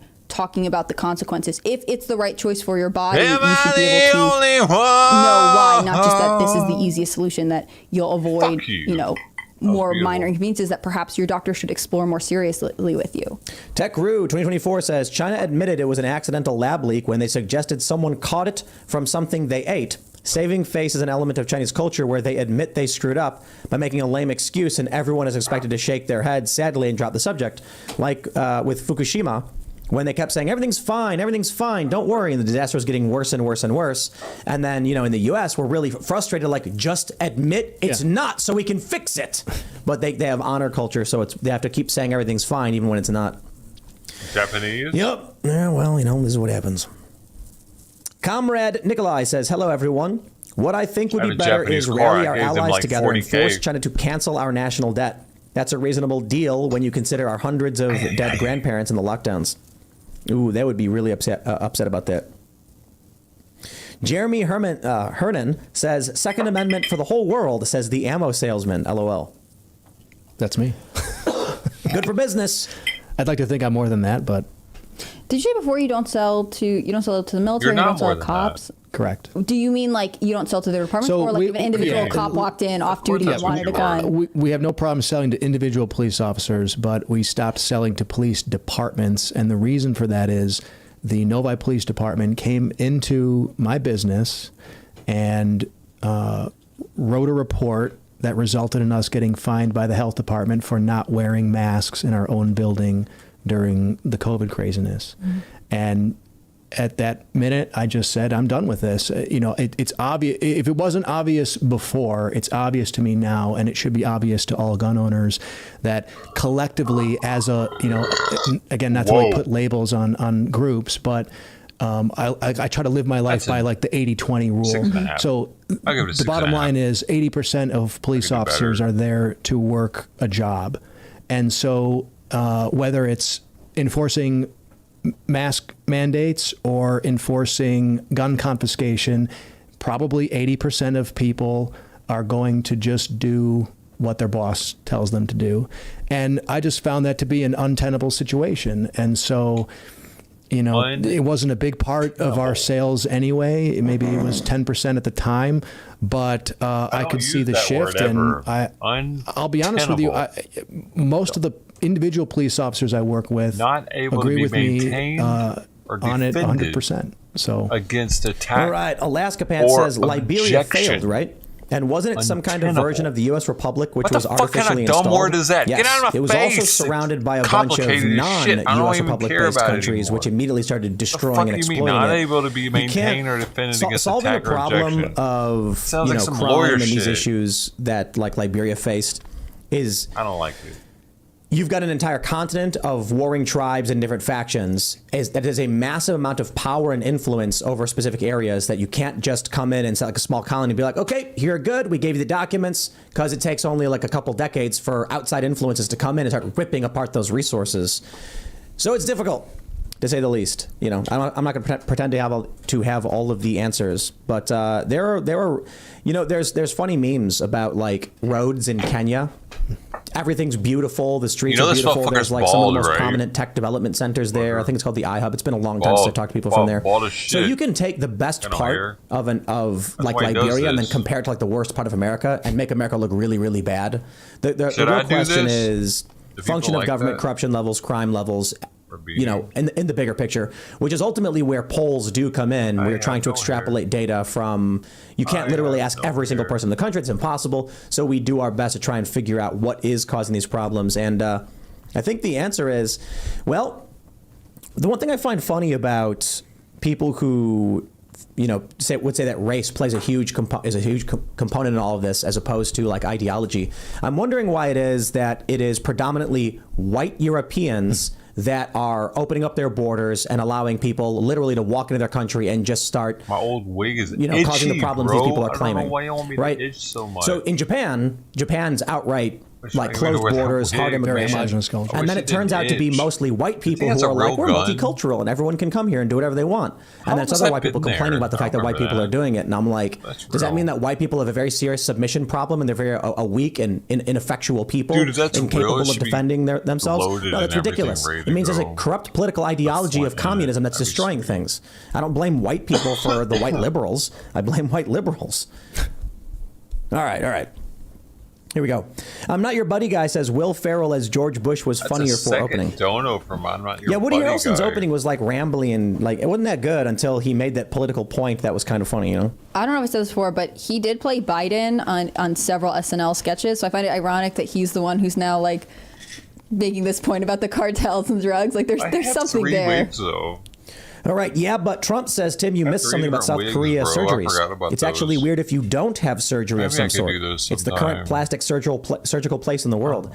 Yeah, it's kind of crazy that North Korea goes, you know, starvation, hardcore, like authoritarian, and then South Korea goes full-on capitalist plastic surgery for everybody. It's like an experiment almost. And it's not just plastic surgery. They're one of the top beauty industry. So any kind of treatment that you want for your skin or for your hair or whatever else, South Korea is a leader in that field. So they are now if you know anyone who does like K-beauty, they get special moisturizer or else. Like they're exporting this industry that they have cultivated and developed to everywhere else in the world. Is it technocratic? Shut up. Tired of listening to that dumb shit. Just as you people are, because you're leaving. Fuck you, fucking asshole! Look at that! Look at that shit! Look at that shit! No, don't look at that! No, yeah! Look at that! I want you to look at that. I want you to look at that. I want you to look at that. I want you to look at that.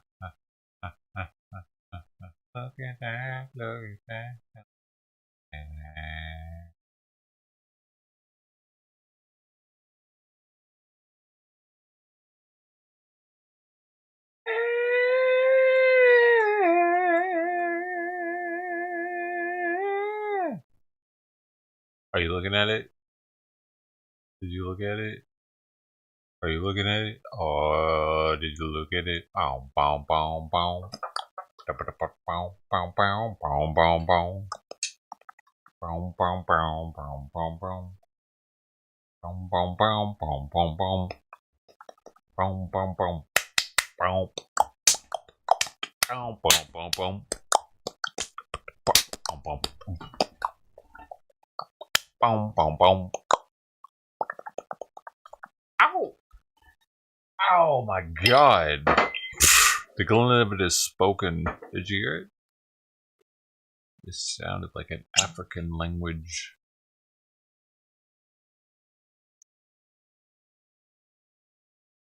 What the fuck is going on out there, man? Something's happening outside.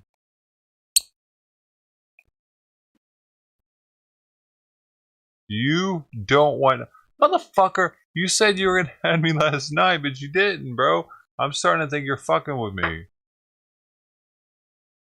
You know what I'm saying? Fool me once, shame on you. Fool me twice, you ain't gonna fool me again, man. Something like that. I forget what Bush's thing was. Fool me twice, there you go, fool. Fuck, what was this quote? It was hilarious. What was it, y'all?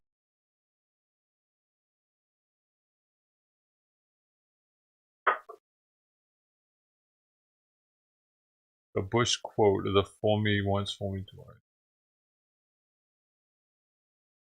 You got the best one.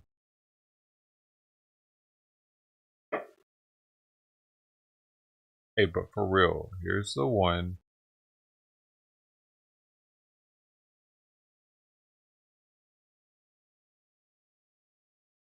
Screenshot it. Oh, here's right here. Boom. 268134. Screenshot. What do you mean? Screenshot it.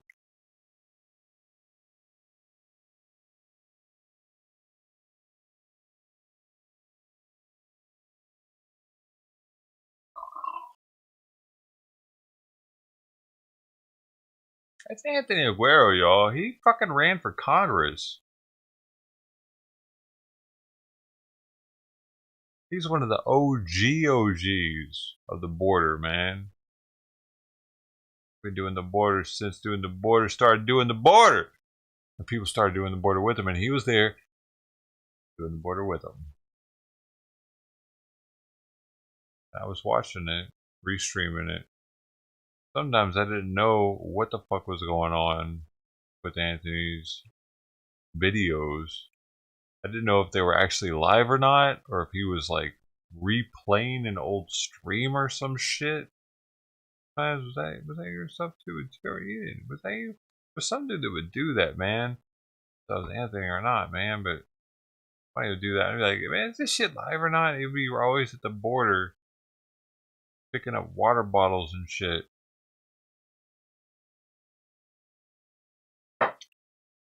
Showing where the route was. But that's some other white dude that was out there doing that. Do you know what I'm talking about, Anthony? Might have been a fucking gringo. That turtle, bro. Hey, turtles are cool. I pet his sea turtle in Hawaii. A wild sea turtle in Oahu. It's Sharks Cove. You can go there if you want. It's called Sharks Cove. Look it up. Oahu. Sharks Cove. It's an actual destination. Like, it's on the map. But right there, man. We were snorkeling. Fucking sea turtle here. We went on a little deeper and there was squid.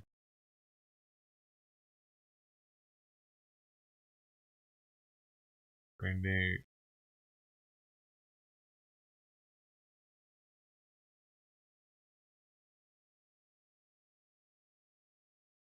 Yeah, I didn't always just sit in this room.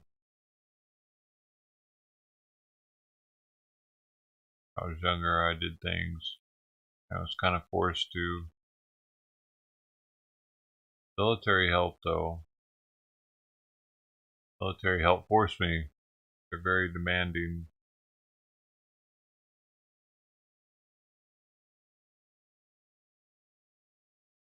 It's their way or no way. They're property. When you're in the military, you're actually government property, by the way. I got in an accident once, and at the end of it all, I got charged. Because I wasn't wearing my seatbelt, I got charged with destruction of government property. Myself. I didn't know how serious it was until then. I actually got in trouble for that shit. Got restricted, got my pay taken.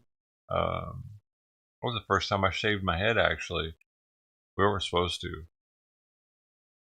But on base, that was the thing. People that got into the restricted unit, we all shaved our head out of subordination. Because what the fuck were they going to do about it? They'd already done everything they could. So that's actually the first time I ever shaved my head. I didn't need to at the time. I'll never forget it. I was part of something. I was more part of something then than I was before.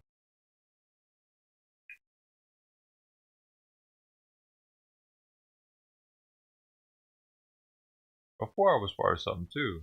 But when you get restricted in the military, you're like ultra part of something.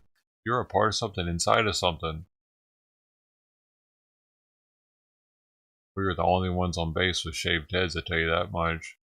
And I was definitely looked at a little weirdly by the black folk on base.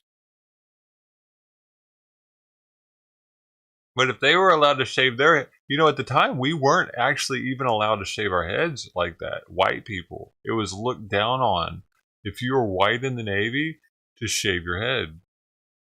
But if you're black, it was okay. It was a really weird kind of thing. It was a stigma. You weren't allowed to shave your head, really. Or you'd be looked at a certain way. Like they would all of a sudden be like, is he? Is he? Is he a white supremacist? He did shave his head.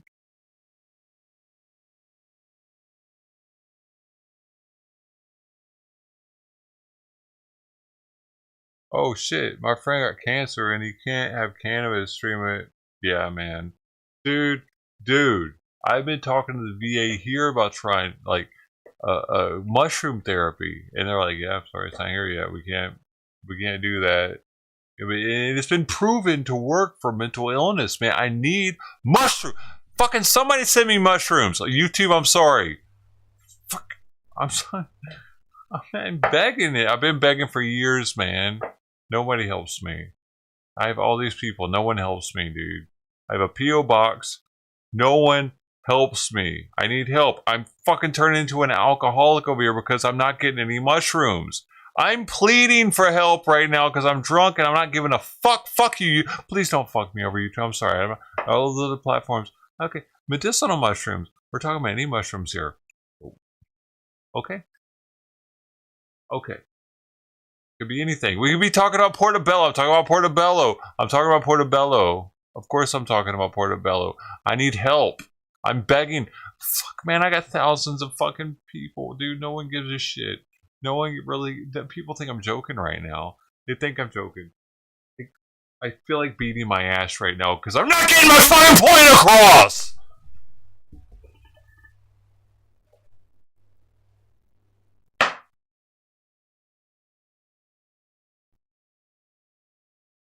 Have I not proved yet that I'm a psychonaut? I've given enough information to prove that I know how to grow mushrooms and extract DMT. Help me. Help me. I'm begging for fucking help. This isn't the first time I've done this either, and it never works.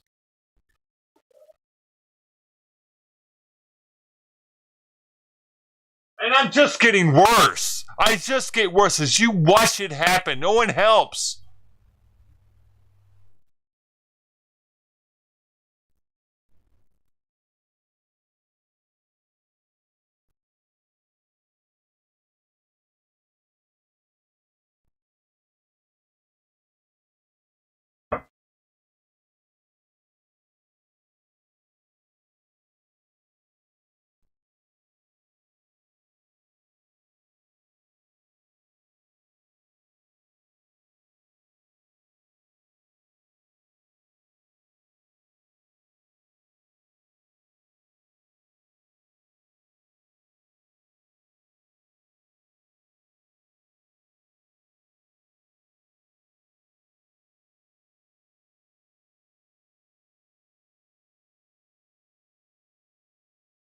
anyone could send something anonymously, dude. It'd be so simple, dude. Drop it off at a fucking P.O. box somewhere with no name on it. I wouldn't know who the fuck it came from. No one's done it, dude. You fucking pussies.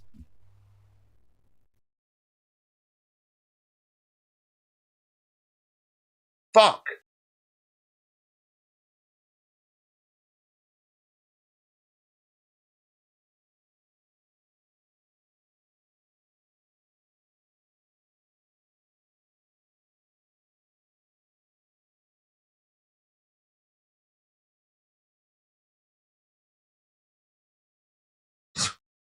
Like, I grew pounds of mushrooms. I mean, I can't do it here, though, man. It's too risky, dude. Fuck you!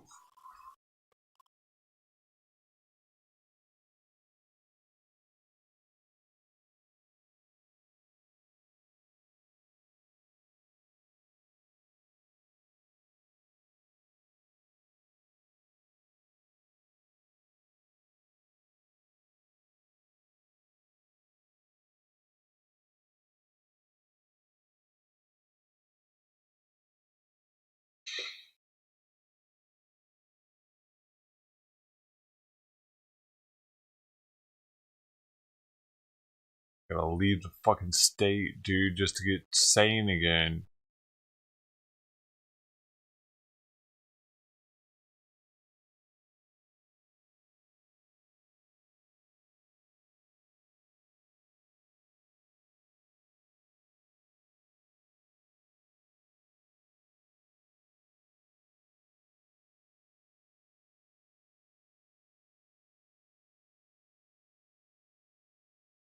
Mushrooms are so cheap to grow, dude.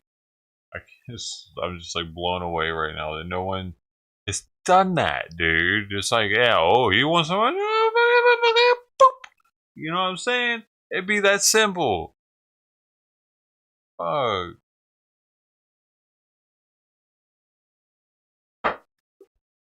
And people that are they're cosmonauts or whatever, not cosmonauts, you know,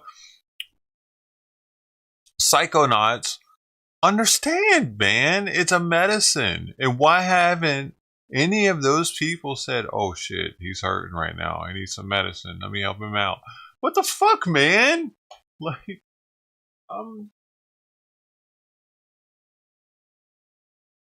how's that not happening? It sucks, dude. It's 'cause I'm in California.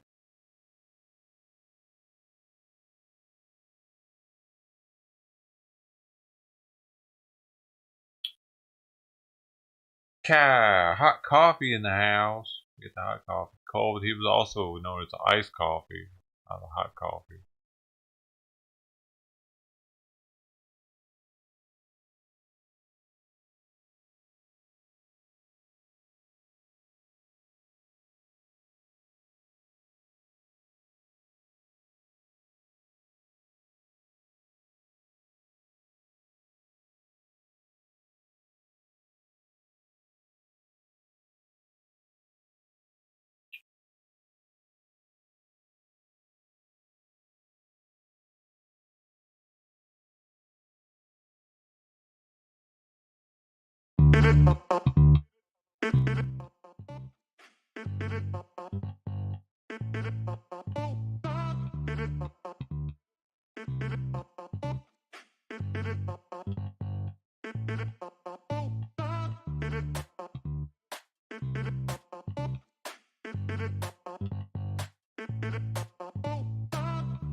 Man, I'm a failure at everything, dude. Soup Mama's got 96 people watching, hanging out with her right now. Alien Outfitted Bed's got 174. Golden Renaissance Productions at 43. All three of these people started streaming after me. First Responders Meet at 534 started streaming after me. I'm such a failure at this, dude. Wow.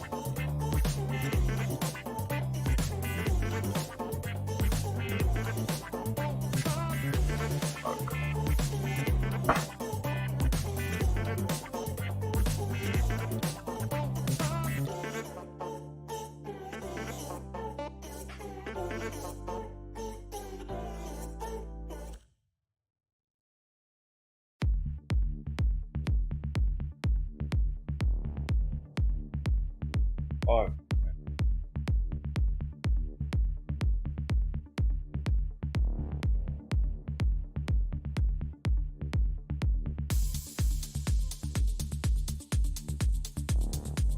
I'm only losing subs every fucking day too, dude. I get up here in the morning and I've lost like 10 subs every day. Dude, it's kind of depressing.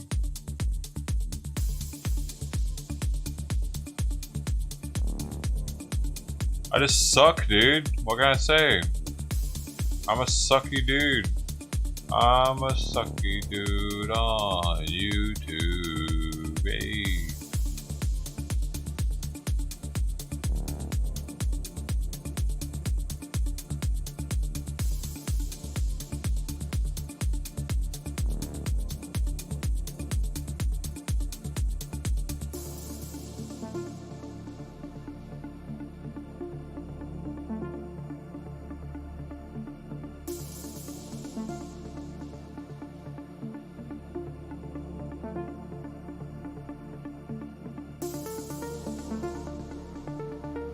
Came back for frog leg and turtles.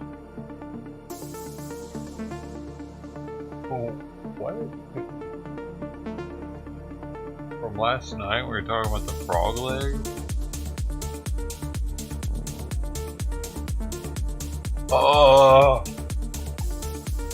Fuck! Man.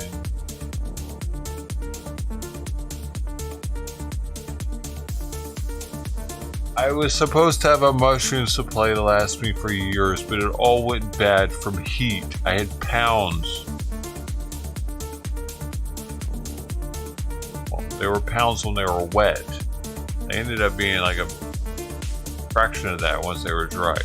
But I had a lot, dude.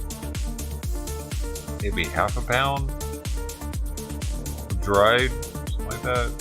But yeah, it all got ruined because of the heat. Somehow. I was prepared. I thought I was prepared to move here, but I fucked up. I realized it was gonna do that. This is what happened now. I can't get any now, because I don't go anywhere. I don't know people. Fuck, man. I've had this vision.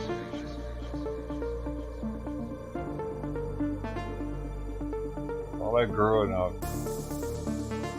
fucking spoiled. Oh.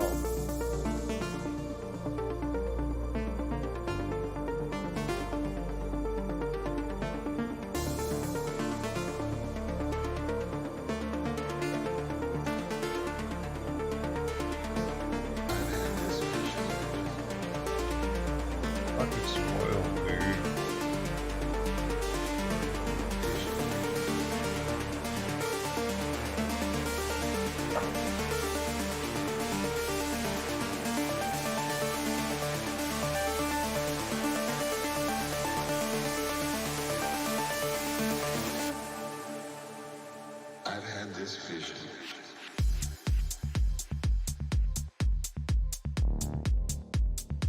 He's Ted, are you here? Ted Thomas. Calling paging Ted Thomas. I don't know why. I want to know if you're here, Ted. People want to know if Ted is here.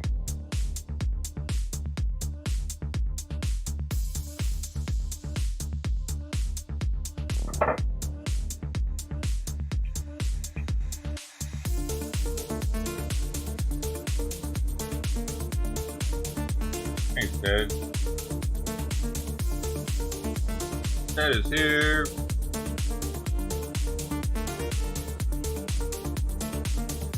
Hey man, no worries, dude. Appreciate you being here, dude. Double dude, you got the double dude. I double duded you. You have now been double duded. Carry on.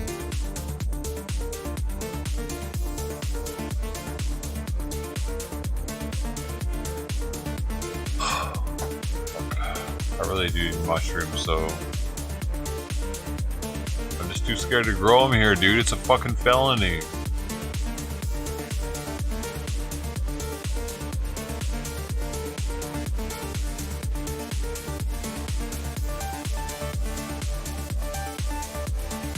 Especially after being a streamer talking about how I used to grow them. You dig? Does that make sense? I've talked about it multiple times on stream, dude, so now I'm super paranoid about it.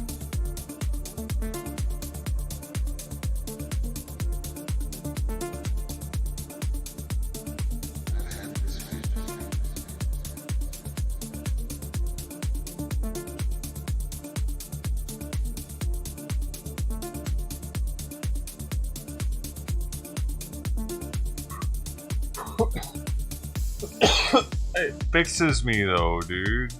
It's done it before. It helps.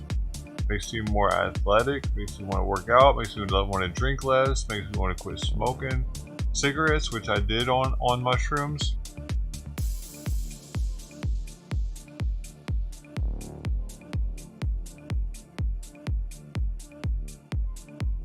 They're positive for my life.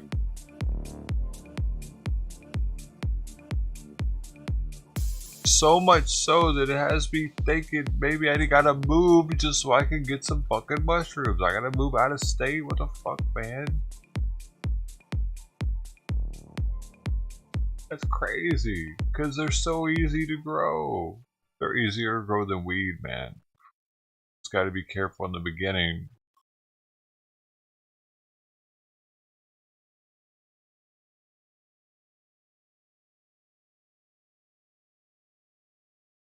I think with mushrooms, the beginning is the hardest part. Weed, it's the whole thing is fucking complicated.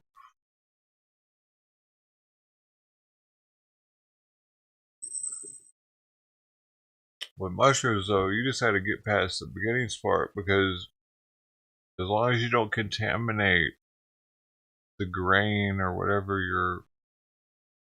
your food source is for the spores. As you don't get that contaminated, the spores are able to take control of it, make it theirs with the mycelium. Oh, once the mycelium's done their thing, oh, you're good, baby. Ah, woo! Bro, the funnest one was doing a grain spawn.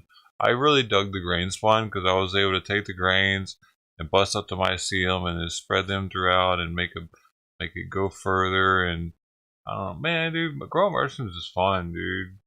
I really wish I lived in a state where mushroom growing was legal. It wasn't legal when I did it in the state I did it in, but it was less illegal. California, it's extremely illegal. You could at least get the spores where I was at. Here, you can't even do that.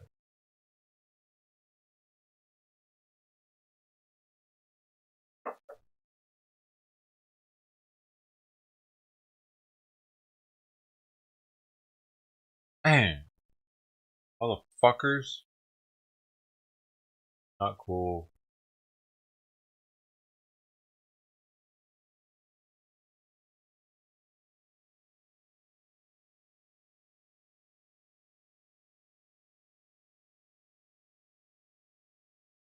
What happened to the music?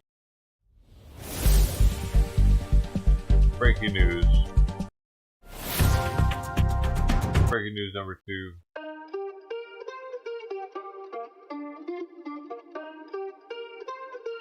It's party time. Someone's talking. Maybe someone's talking on one of the other platforms. Let's see what D-Live's talking about. D-Live, I'm looking at you. I'm giving you some rewards now. Hope you get some. Good luck. 4 people in Rumble. I see you. How you doing tonight? Yo, Din Zitty. Here, I'll give you a follow, man. Sure, I don't give a shit. Boom, there you go. I'll even shout you out, bro.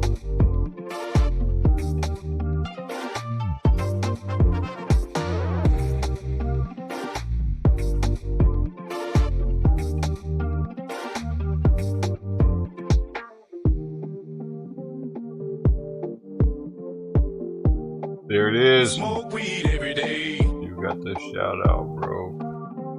You have a great night.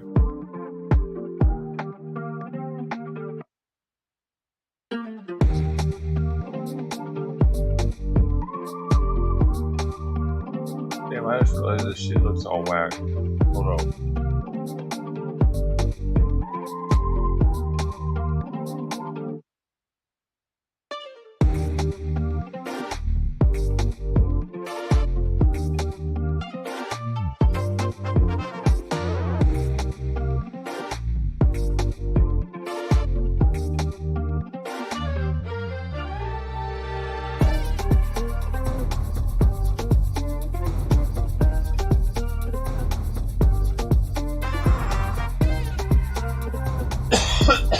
That's better.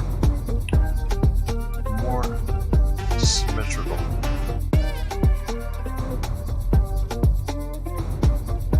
Dude, Eaglet's being very active tonight, walking around the nest without mom.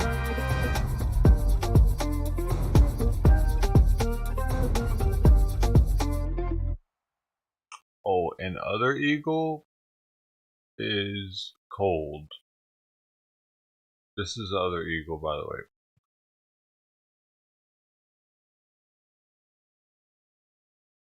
Remember the one in the, this one's in the snow. This one made local news here in LA actually, recently, last night.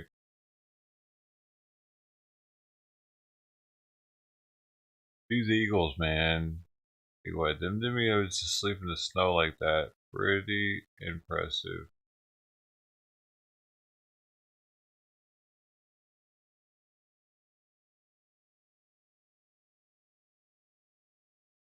Pretty badass.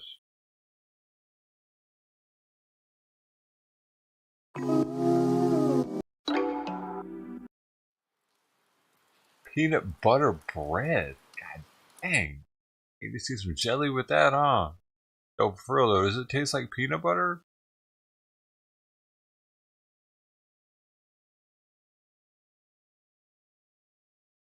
But you gotta get a Puffco on something like that to get the true flavor, probably, to know for sure, Bro, you better turn that to the right temperature. Grape Kush? Oh shit. Oh bro, if you could make like one of the joints where you put the rosin in the middle and the weed on that, it's like a donut or whatever it's called. That'd be fire, probably.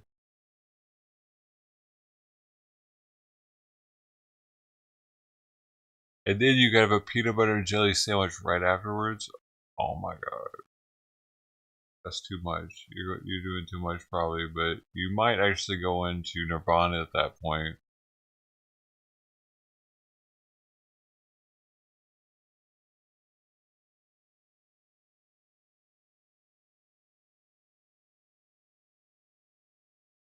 Dr. Dabber. Oh, it's like the same thing, right? It's like it's something like this, right?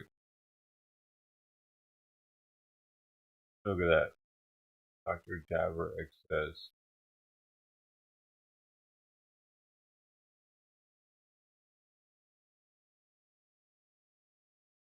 Yeah. So, yeah, that's what I thought. Ah, God dang it, you just reminded me. I got something I was going to give away for the stream, dude. It's something, it's like a little dabbing thing. Let me go get that before I forget about it. Because it's just sitting in there.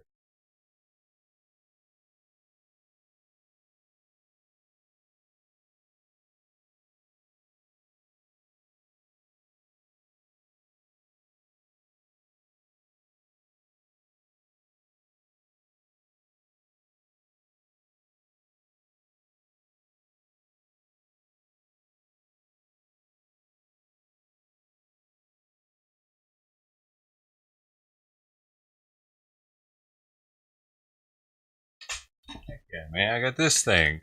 It's called an Exus VRS.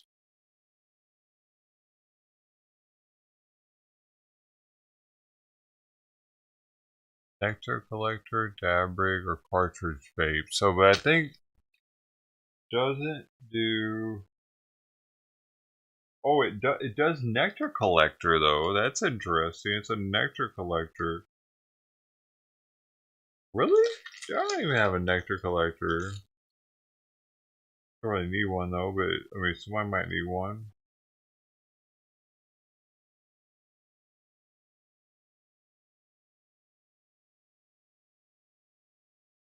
I got this thing, man. I need to give it away. I need to give this fucking. I need to figure out how to give it away for one. You can all send something and then your random item back. What? What do you mean? The Carta 2 is like what you were smoking right now. The Carta 2, oh, that's made by them too? So they make something just that's as good as the Puffco, you think? Or is it inferior? Real talk. Do you think it's as good? Have you used both? Because I've used only this.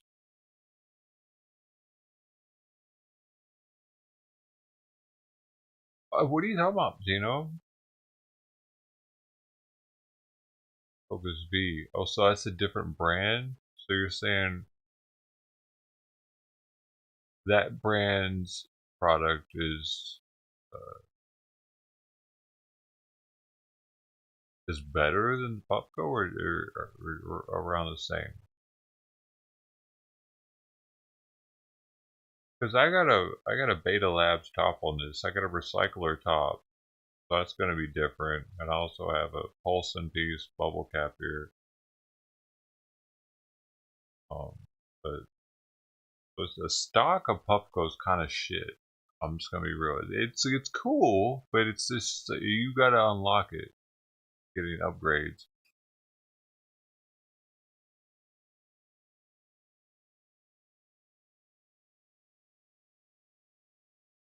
That's for sure.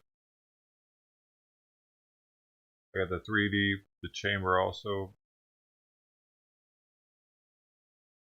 1,000 dabs. I mean, the one downfall about these 3D chambers, you can't disassemble. I can't disassemble it and thoroughly clean it like you can the older Puffcos.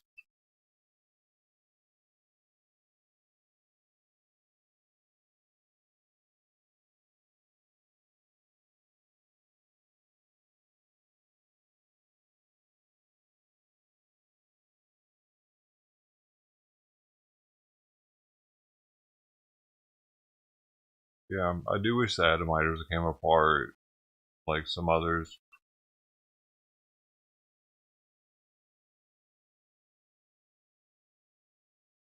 I do wish that, and if I were able to get uh,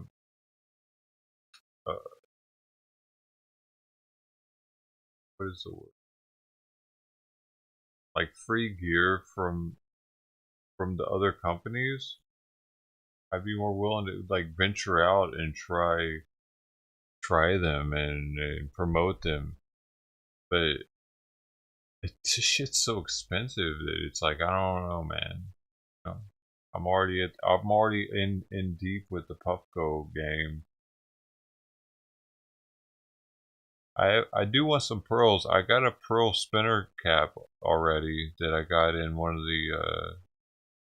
It's like one of the mystery box things that one of the places I buy from does. Got a mystery box. Where this came from?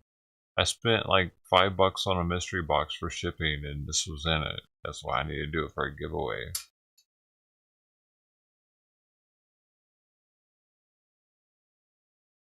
But they didn't give me any pearls, dude. They gave me a spinner for pearls, but no pearls. You know what I'm talking about, right? That's some shit. It's like they wanted me to have to order again to get some fucking $2 pearls. Right? Total fail, dude. I was like, what are you doing? I can't believe they didn't send me some pearls with that fuck. I'll show you it. Hold on, I'll be right back.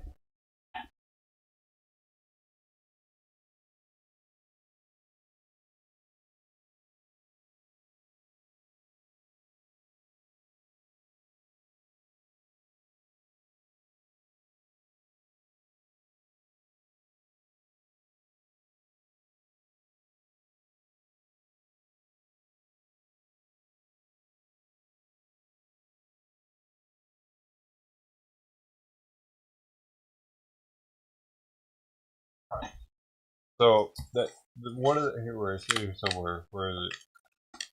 There it is. Just so you know,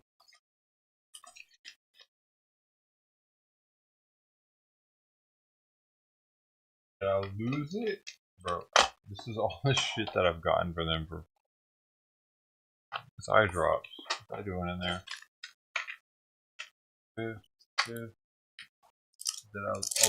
is. There it is. Yeah, it's definitely for the pearls, bro. I got no pearls, bro.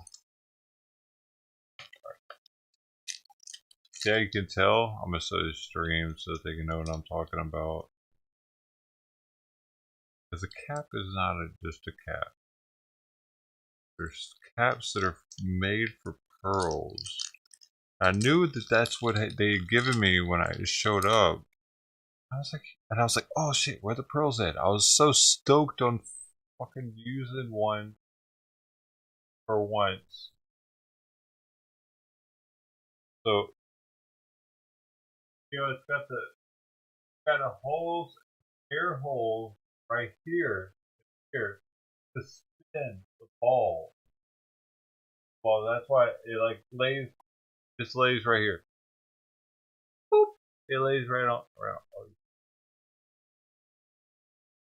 It lays right inside the bowl here. Like what had happened is I would take this off. I would take this off, and I would lay this on there, and it spins these little pearls around there. That's what I like. And I saw this, and I was like, "Oh shit! They hooked it up. Where the pearls at? No pearls." Just give me a spinner cap, bro. Oh, they're such a buzzkill, man. Send me some pearls. You got any pearls, bro? Got any pearls? You send me pearls, you get 50,000 dough.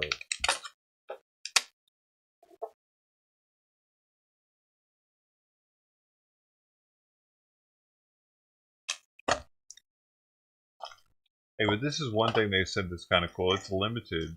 It's a mood mat. It's 65 of 100.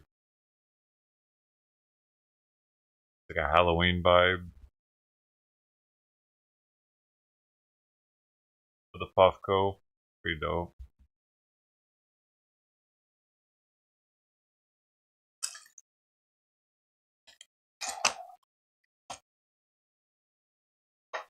Good night, dude. Nighty night. Alright, nah. Hot coffee is left the building.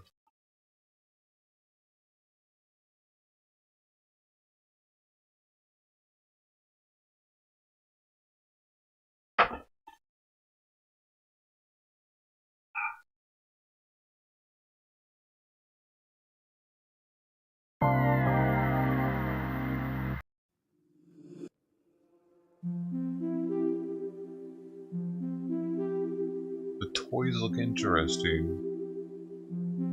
The toys? What toys? The toys. What kind of code is this?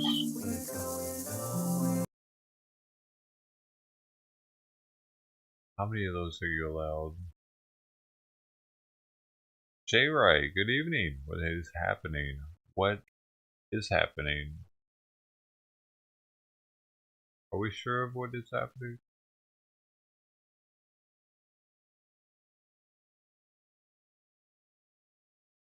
I'm not.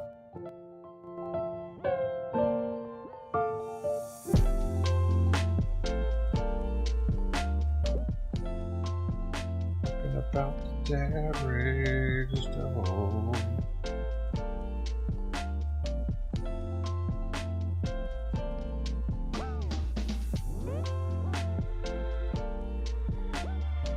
Oh, the toys.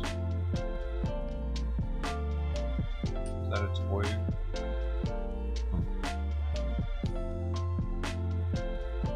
I guess a lot of people haven't heard about these yet.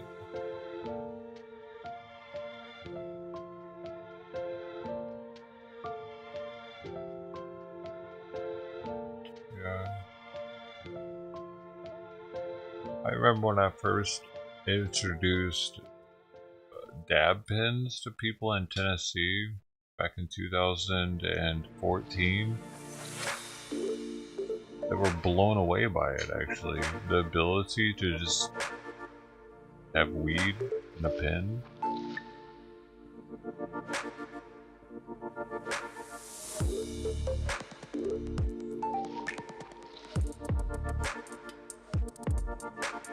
It's not quite the same now, though. They know about this type of stuff now.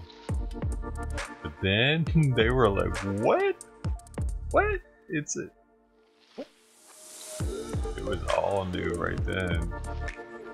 The vape pens. 2014 in Tennessee, dude, they didn't know what the fuck was happening. I should have brought more of those, bro. I didn't know, dude. I should have brought so many of those with me. They would have been all happy. Yo, right? There's no smell. Like, they can do it wherever. Like, I wasn't thinking, dude. I brought a bunch of shatter with me on that trip. Not to sell for personal, but a lot of people wanted to get down though. So, but like I wish I'd have brought more cartridges and batteries and shit, because that's what they really wanted back then. And that's what they ended up bootlegging a bunch of right after that. Like a year or two after that, you started hearing about a bunch of bootleg vape cartridges and people getting fucked up off of them. It's because that was in the most demand.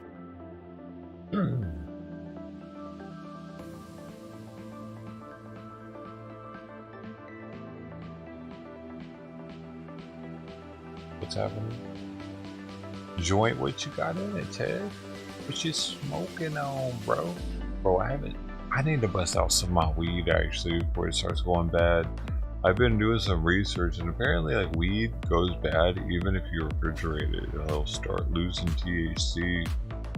And I believe it, man, because my fucking mushrooms all went bad. So I'm gonna start doing, maybe I should start doing like a vote on which weed to open, to unlock or something. Which one of 3 or something. It's hard to decide, man. Ooh. Yeah. I got like 6 different types of weed going on in there right now.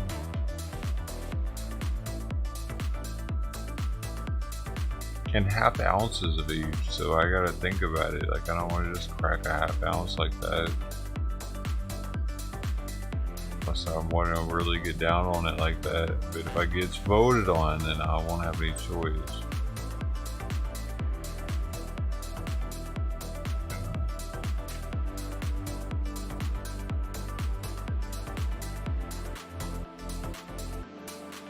I went in heavy, man. I thought I was moving. Thought they were gonna pay me to get out of here and everything. So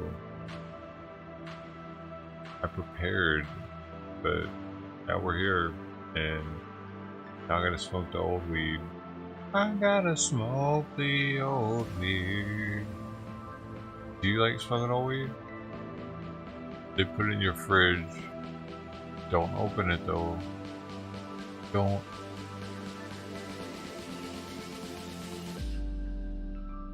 Until it's time to smoke it. But don't like put your weed in your fridge and like take it out and put it in, take it out, put it in, take it out, put it in, take it out. That's definitely not good. It's something you ever want to do. If you put it in there for long storage only, don't open it.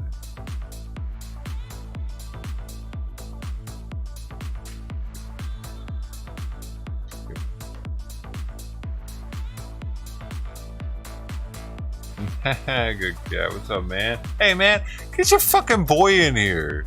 You know what I'm saying? By the way, how you been, dude? Sorry, I'm fucking so mad at fucking dude. You know what I'm talking about? Probably not. It's okay. It's a beautiful squid, though. A squid?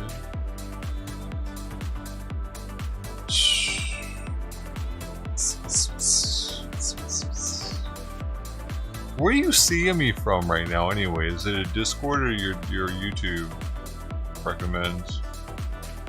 You know, I'm curious about the kind of shit.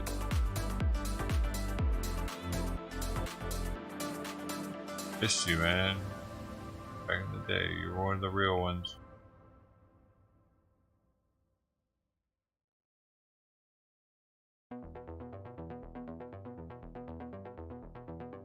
YouTube, awesome. Interesting. He hasn't given up on me, even though I let Lookner strike me. I took that strike. He wanted me to take the video down. I took the strike because I didn't take it down. I got a strike for it. Damn it. Fucking Lookner. We were both on IP2 at the same time. That's why I even know about him. You were there for it, MAGA. MAGA was there for that type of shit. I know because that's how we know each other back then. That was the time frame. I remember this shit. Landon's the one that's not coming by, too. Irritate me.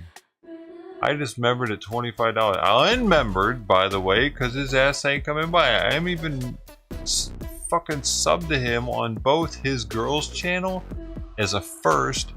No, his channel is a first and his girls' channel is a regular. And he doesn't come through here. MAGA? What the fuck's your boy's problem? Sorry, you're here though. You're the only one I know that knows him here. Sorry I attacked you, but you're cool. I love you.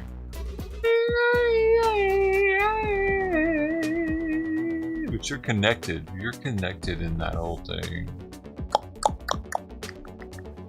We're connected. He's connected. This guy right here, he's a powerful dude in that scene. I know who he is. He's more powerful than you would think. What? Really? You don't talk to him any... Really? Just to be in on it. Well, shit. I thought you were in on it. I had to unsub. I had to unmember, from him because he never came through. It's weird. Give him a week.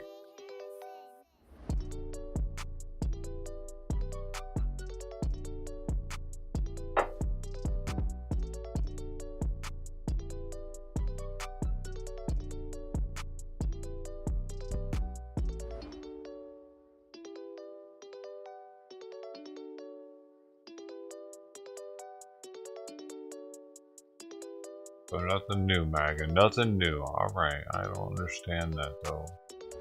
Are you just still doing new? Wait, what are you doing? Twiddling your thumbs there or what? MAGA can't twiddle his thumbs. Twiddle, twiddle, twiddle-dee-dee. Twiddle-dee-doo. Ba-boom. My cat just twiddle-dee-dee-doodling his home now.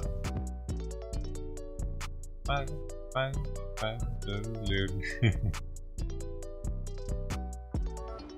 oh man, I know you doing something. Why are you being so incognito? Being like Reg.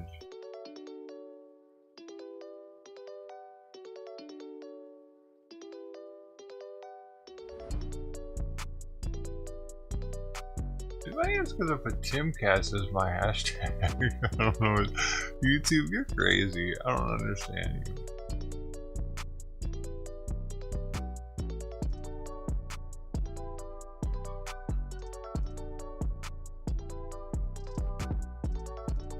Candy bars. Them candy bars always calling to me, dude. You know that's the problem with sugar. It calls to you. Don't know. Okay. This is the Timcast hashtag. That's what did it, dude. That got us here together. Alright, we're gonna go with the 100 grand. This is totally healthy. Right? Whiskey and 100 grand is totally healthy.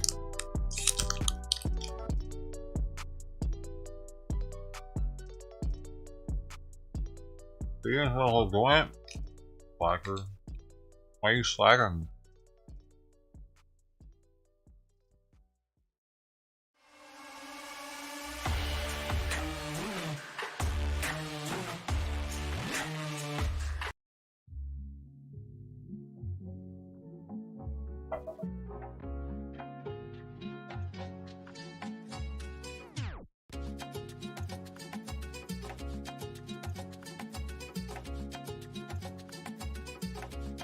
I love this live. Do you really? Are you sure? You haven't seen me naked yet.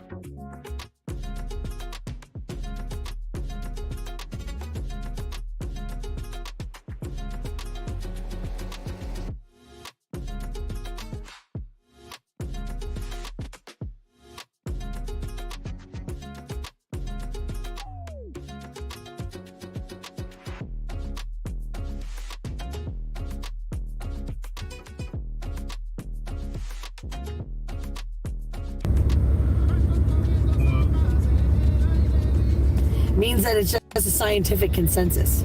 It's not fact. Are you sure you wouldn't rather see this? Louis Pasteur's germ theory.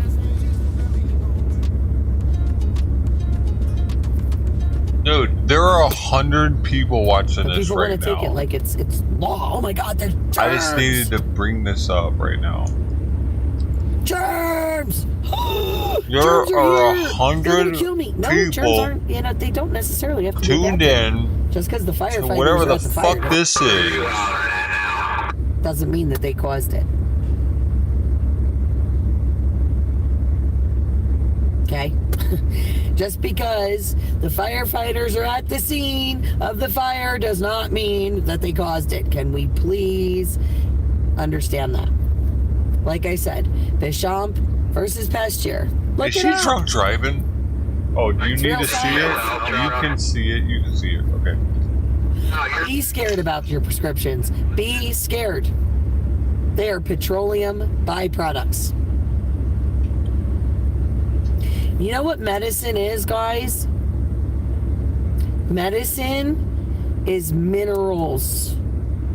It's vitamins. It's food. Food is real medicine. Real food. Not this GMO stuff. She looks Not this fucked stuff up that on comes in a something, box and is dude. Her pre-made. eyes. Not necessarily the crap grown in cans, or that you get in cans. Okay, not your frozen. Oh. Talking about heirloom. Frozen food's good. Heirloom. What is heirloom? The tomato? I'm talking about minerals. Minerals are so important. That bitch is off some shit right now. I'm just on it. She just got on it and then off of it. She's trying to get back on it. Every single disease that humans have can be cured from the gut. There's another good one for you.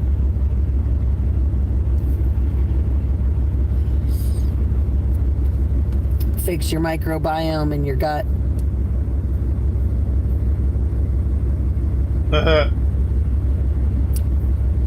I love it when a girl looks at me like that after saying that. It's very important. I got a boner now. Everybody else? Hey, Barney, I think you've had enough. Well, you should be watching what you eat. How is she driving? And look, I know, I'm sitting here smoking a cigarette. It's toxins right in my lungs. Okay? I know. It's a bad habit. Please don't do it. It's awful. It's terrible. It's horrible. Please don't. I can tell you what I know.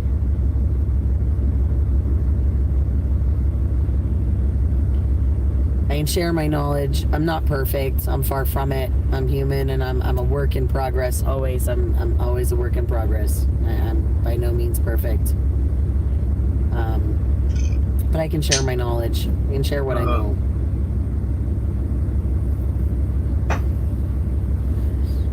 You're right. Oregano oil. Oregano oil is I can share my knowledge. Amazing stuff. Amazing stuff.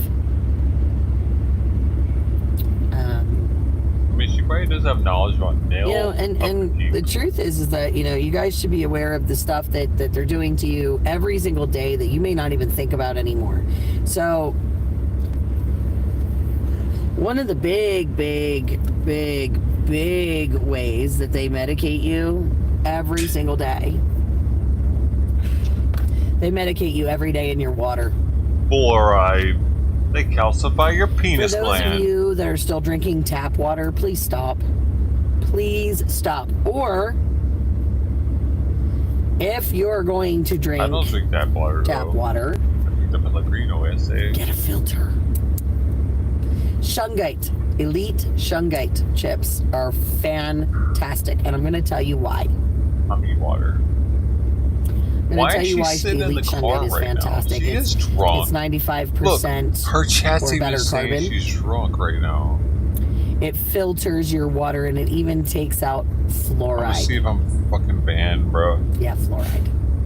Yeah, you don't want that. It's actually really not good for you. If you're taking turmeric, Nina, make sure you're taking black pepper with it.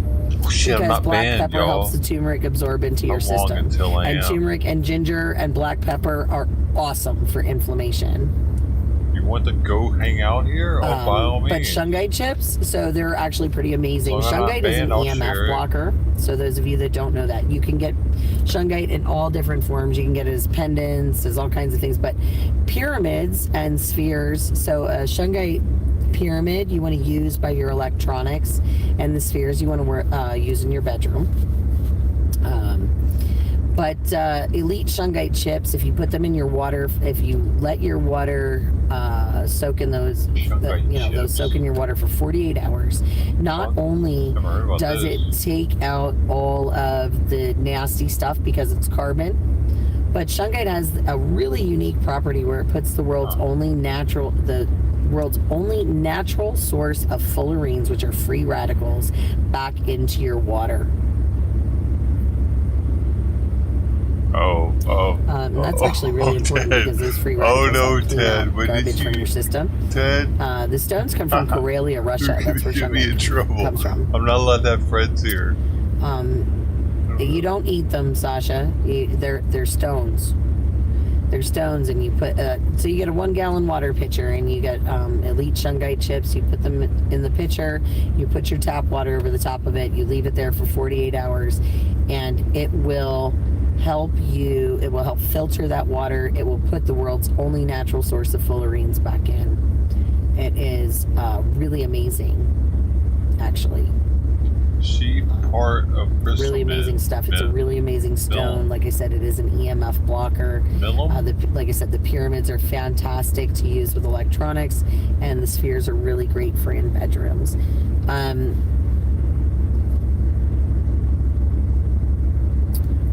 Ormus these conjugated magnets. Interesting. Speaking of EMF blockers, if you guys are worried about EMFs, some people are really sensitive to electromagnetic frequencies. If you are, shungite is phenomenal for that, but you can also get what's called organite, or you can make it yourself. Dust yourself in this. It's really just some cotton, some copper, some quartz, some resin. But if you put it together the right way, you can make organite or tower busters. And that stuff is really great for protecting from electromagnetic frequencies. Tower buster. So that's another fun fact for you guys. But yeah, poisoning the water, yes, absolutely. So they actually did studies all across the globe, and they proved that fluoride actually lowers the IQ in children, and that was in several countries. Natural remedy, mushrooms and vitamin C. So that's an interesting side note. And like I said, they medicate your water every single day without your knowledge, without your permission. I don't know. And people forget that. And there's fluoride in your toothpaste. You know, there's poison control warnings on it. If you swallow it, you're supposed to call poison control. Fluoride actually calcifies your pineal gland. That's what it does. I told you, it's your penis gland. I said that a minute ago. I said that a minute ago. I taught you that. I taught you that 10 minutes ago. Like anything else, yes, it does have some good properties for certain things for certain people. Do I think that everybody belongs smoking it? No. You know, but can it be useful? Absolutely. Just like anything else, everything in moderation. Colloidal silver, that's another great thing to have around. Crunch bar now. It does kill viruses and bacteria. Don't ever buy chocolate on really discount. Great sanitizer. It's safe enough to ingest in the body if it's made correctly. So you got to make sure you're getting it from a reputable source. If it's not made correctly, it is not good for you. So you do have to be careful with colloidal silver, guys. Yeah, fluoride I don't do. Shungite, yep. Yeah, so Mona, I have an EMF blocker bracelet too. That's what this is. It kind of looks like a Fitbit, but it's not. EMF blocker. And this stuff here, this bracelet here, guys, actually, it's military grade technology. This is from emfsprotect.com. It was like $60. Whoa. But it actually helps discharge dirty electricity off your body. It helps with your balance and everything. It's absolutely amazing. Wow. That company, I actually found them at a holistic fair. And they actually have cell phone. They have pads for inside the cell phones for EMF blockers as well. So if you guys are interested, if anybody you know is interested in that, I mean, I'm not affiliated with them or anything. I've had this bracelet for years though, and I do recommend it to everybody because it is amazing. Everybody. Yeah, you know, right? They've been pushing fluoride for a long time, but. Who pushes it? Like I said, if you look at the studies and you really look into it, fluoride lowers the IQ in children. It calcifies your pineal gland.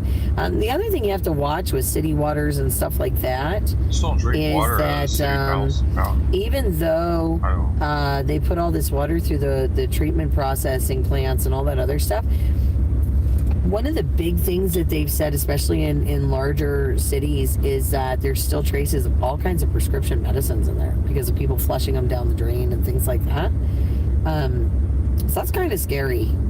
That's why I said I like using the shungite to filter my water. Faraday cages, yes. Faraday cages do protect you from 5G. One of the other things you guys can do if you're concerned about some of that is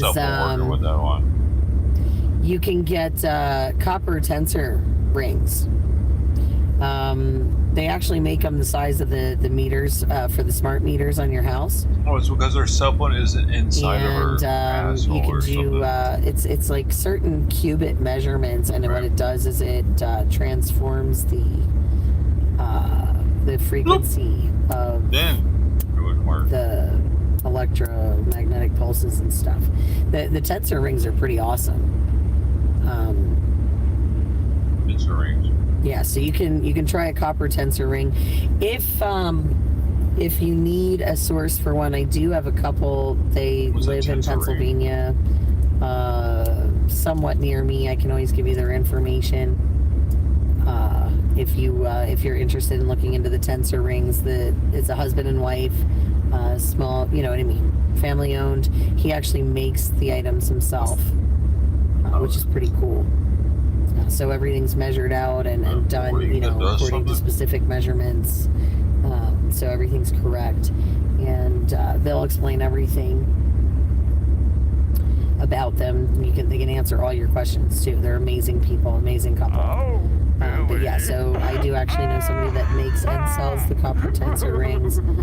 Like I said, if you're looking for the EMF blockers, if you want the bracelet, bro, I thought it was kind of weird with my xylitol toothpaste, but it actually works. And like I said, shungite is elite shungite chips are what you need for the water.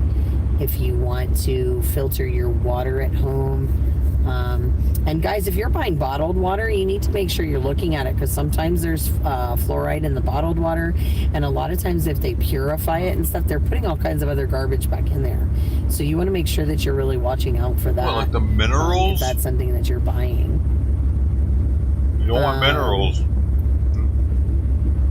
No. Yeah, there's, like I said, city water is just... Dude, this is a bunch of minerals scary. in it. It's really scary. Oh, quitting smoking, girl, good luck. Good luck. I will send you prayers for that, because that's not something that it's not easy. It's not easy. But prayers to you if that's, you know, that's really a goal of yours. And it is. It should be, you know, because it is. It's an awful, awful habit. Awful, awful habit. Maybe one of these years. Maybe. Dude, you have kids. If you have kids, you have to quit smoking cigarettes. Fucking get out of here. Yeah, I wouldn't recommend. Yeah, I would not recommend any of those things. I mean, I've known people that have had good luck with like hypnosis. If you want to try something, you know, like that. Oh yeah, I did hear of licorice root too. I'm not a big fan of licorice though. I would have never. Licorice. I'm not a licorice person.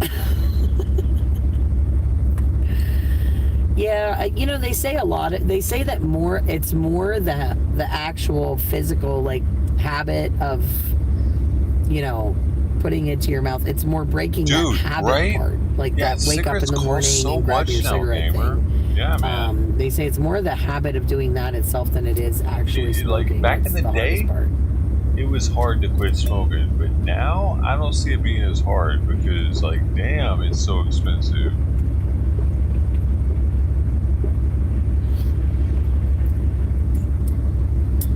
I would say be careful about the chocolate thing.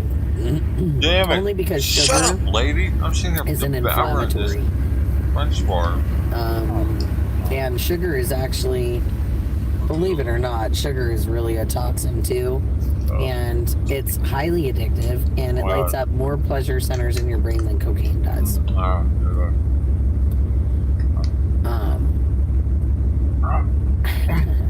More than cocaine? Hold up. Yeah. He's trying to justify our cocaine usage, I think. Thing. But you know what? I thought there was a point where I thought I wouldn't be able to give up coffee and or caffeine in general, really. And I did do it for a while. It took. I mean, I weaned myself off though. I would start mixing my coffee maybe for American Spirit or something. I might make my espresso for a while until I got to the point where it was like 3/4 decaf and 1/4 regular, and then I was drinking coffee like that for a long time. Because the caffeine actually leaches calcium from your bones. That's something I found out. It leaches the calcium and all kinds of other minerals from the bones in your body. So those of you that are caffeine freaks like me, you know, just a warning. Yeah, the safety of others who still do your coffee. Yeah, listen, I'm with you. I totally understand. But I'm just saying, you know, look, I don't judge anybody. Ladies and gentlemen. Generally speaking, I don't judge anybody for your habits. As long as you're not slinging crack on the corner at school, what you do on your own time is your own thing. But, you know, the truth is that,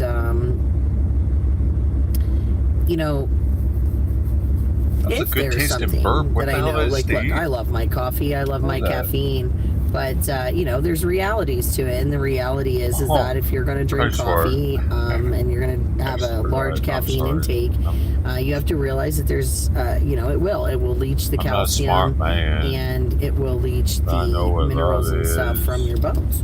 So, something, it just, you know, like I said, it's something to keep in mind. Yeah, you know, I was reading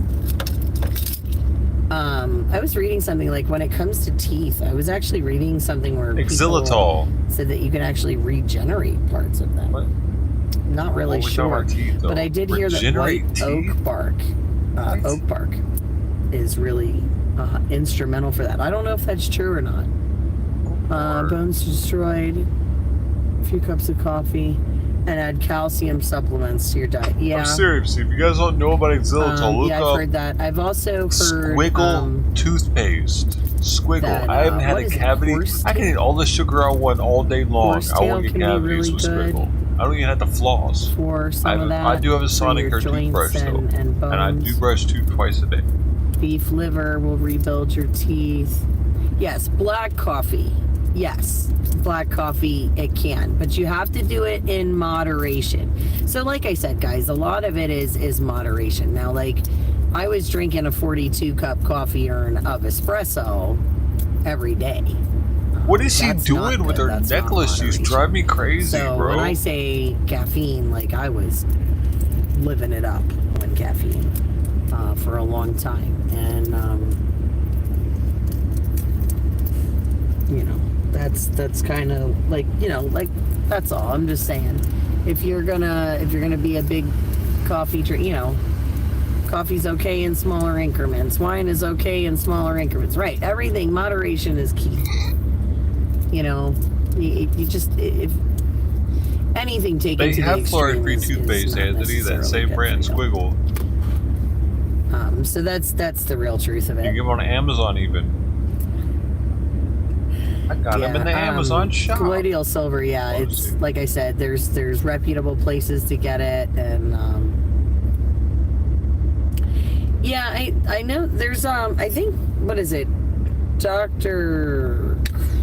Christopher or something like that makes a teeth and bone thing too. A pot of black coffee a day. I don't remember what the actual recommendation is. You gotta go all coffee. in 5:30. I mean, I like I said, I know some things. I don't remember all of it, but Cashing it up. But yeah, it's pretty amazing when you start getting into nutrition and you start researching some of that. Like, So they invite Anthony. Real nutrition versus fad diets, it's a totally different thing. So, you know, like I said, it's interesting when you start really researching like real nutrition and real foods and stuff. Like the food pyramid's a joke. I don't know if you guys all remember that growing up, the food pyramid. But that is definitely not something we should be following.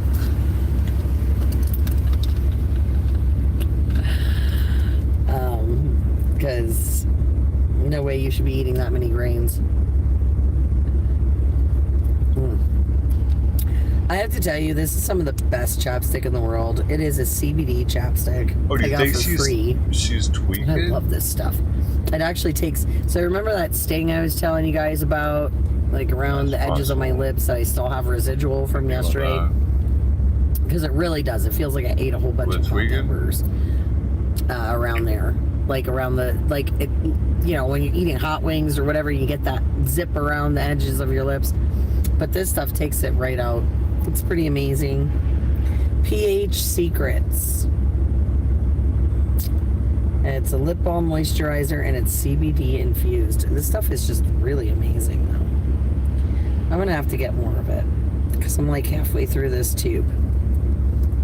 This is pretty phenomenal. Damn, that's stuff. only on Twitch right now. So if you guys haven't tried CBD lip balm yet, it's good stuff. Food pyramid is a total joke. Yeah. Hey, Gwen. Hi, girl. I'm happy to see you on here. It's been a while. It's been a hot minute. Hope you and Dad are doing good. Is it snowing at home? You guys have any weather over there? I'm like 3 hours out. Just curious. Alright, I have my phone charging because it's at 31%. You make me want some fried chicken, not y'all. good at all, Shit. guys. Just a fried chicken. quick FYI, Vaseline is a petroleum product. Petroleum is not good for you. Dude, whatever. Fuck you, lady. The guy that invented that shit ate like a tablespoon of it every day for his entire life, and he lived to be like 90 something. This is a fact. I looked it up. I fucking looked it up. Look at this. Vaseline eating maker. That's all I gotta put. That's all I gotta put, dude. Well, let's bring this fucking guy up. This is the guy that invented Vaseline. She talking shit about it. It's bad for you. It's petroleum. Check this shit out. All right. Life and career. No. Let's get to the eating part. Hold up. Go F. Eating. Eat. Food. I don't know. Where's it at in here? Where's it at? He ate it. He ate it. Hold up. Hold up. We got this pop. We got pop. No. Pop. Eat. Vaseline. Motherfucker. You're not hiding from this shit. Chesapeake lived to be 96 years old and was such a believer in Vaseline that he claimed to have eaten a spoonful of it every day. Huh? Alright, it's not so bad after all, is it? Sorry. Like I said, I'm just off 80 at a rest area. And this is what it looks like. You could see the parking lot when I pulled in. Did I go overboard? But shortly after I pulled in here, you could no longer see the parking lot. And as you can see from the amount of trucks, it's pretty nasty out. Mona was telling me that the road was closed up just up ahead. The bridges were closed because of ice. So I'm kind of glad I pulled over when I did, and I've just been chilling here on my live, hanging out. We were talking about the weekend, talking about all this stuff. Going on from East Palestine and all that. It's not bad for you, Miss Petroleum. Why does that make it bad for you? Dinosaurs are good, okay? Dinosaurs are healthy to eat. Something is car fuel. Vaseline, car fuel. Yeah, kind of. It is kind of. Like I said, it's a petroleum-based product. So anything petroleum-based is really not good. How do you know? You know what? I don't know if he did or not. Maybe it's not good. Nebraska. Why do I know you he was supposed to try to today, but I don't know. Like, I don't know if he was able to get anything. Like, I know he had a test kit with him. He had the full test kit. He was supposed to try and go out today. I was up really late, so I finished getting my shower and washing my clothes and stuff. Just because it's petroleum doesn't mean it's bad, dude. Like, it was late. I went to bed. I slept in a little bit this morning. Vaseline's a nerd. And I really didn't do much online today. And it's just because I'm burned out. The air really is mostly made up of nitrogen, today, so, right? Do you believe that? You're mostly breathing nitrogen right now. I guess that's not original. I'm going to drink it black. Oh, he was rained out? Oh, man. I wonder if she knows that. It's snowing now? Okay, so you might be getting the band that I just had. It was like snow and sleet and crappy stuff. I'm kind of hoping the plow trucks start running through, that I might be able to get on the road and drive a little bit tonight, but... Air. About a half inch. Okay. I wonder if she knows that. Yeah, there's quite a bit over here, inch or two maybe. Well, I go live tomorrow. I don't know if I'm going to be live tomorrow. I bet she thinks nitrogen's bad for you. I'll try. When I get home, I do have a lot of things to straighten out with my business and obviously my house because I haven't been there much. Trying to understand what was going on in that CB. But yeah, I'll try and go live tomorrow. Like I said, I have to catch my life up, but we'll see. If I have some updated information, early enough. I have Zooms that are scheduled for later at night, so hopefully before dinner I'll get on.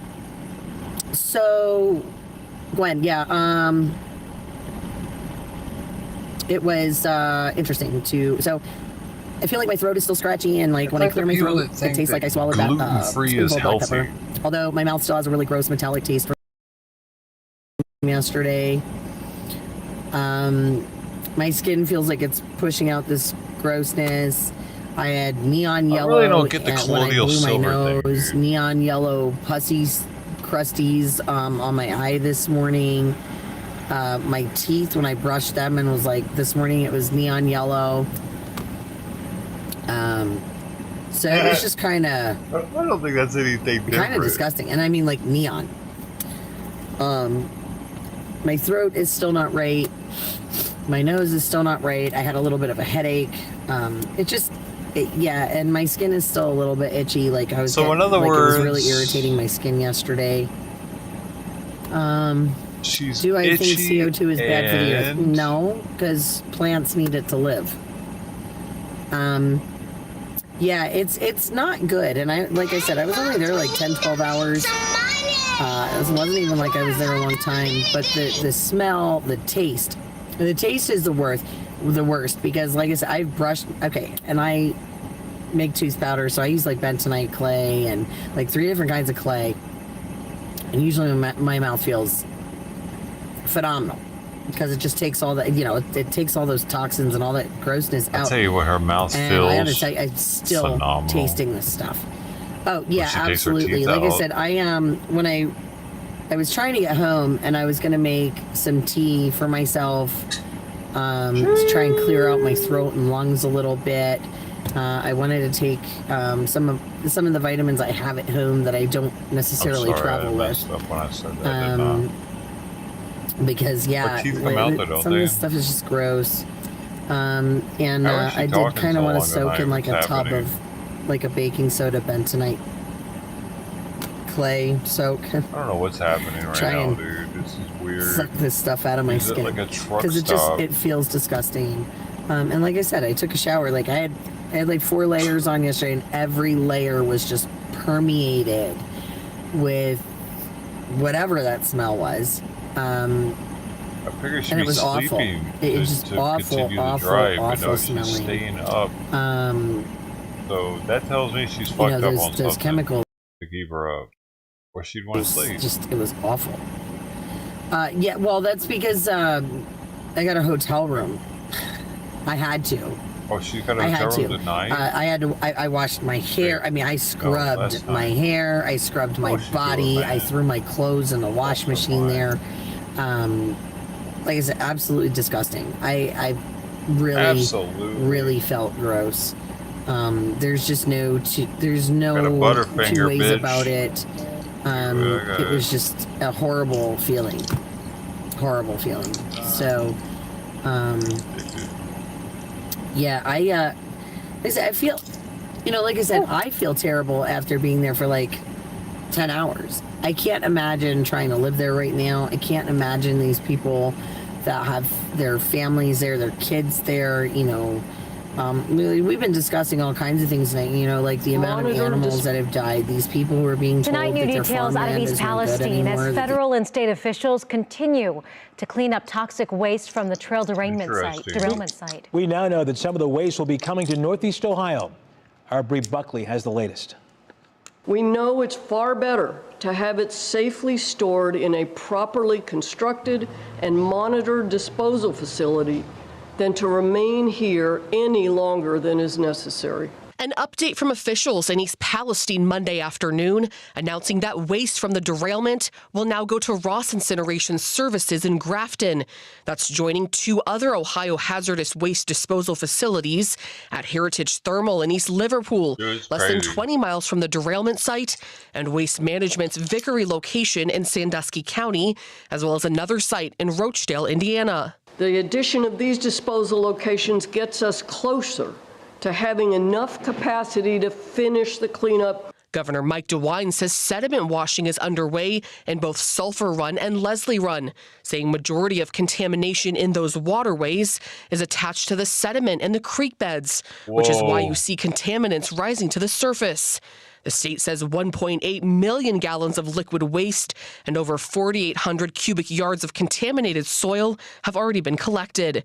The air in nearly 600 homes has been screened and cleared for contaminants, and there are 15 air monitoring stations set up in the area. The EPA director will return to East Palestine Tuesday to meet with residents and open a new resource center, as many in the village continue to question health concerns. I really think they're working as hard as they can.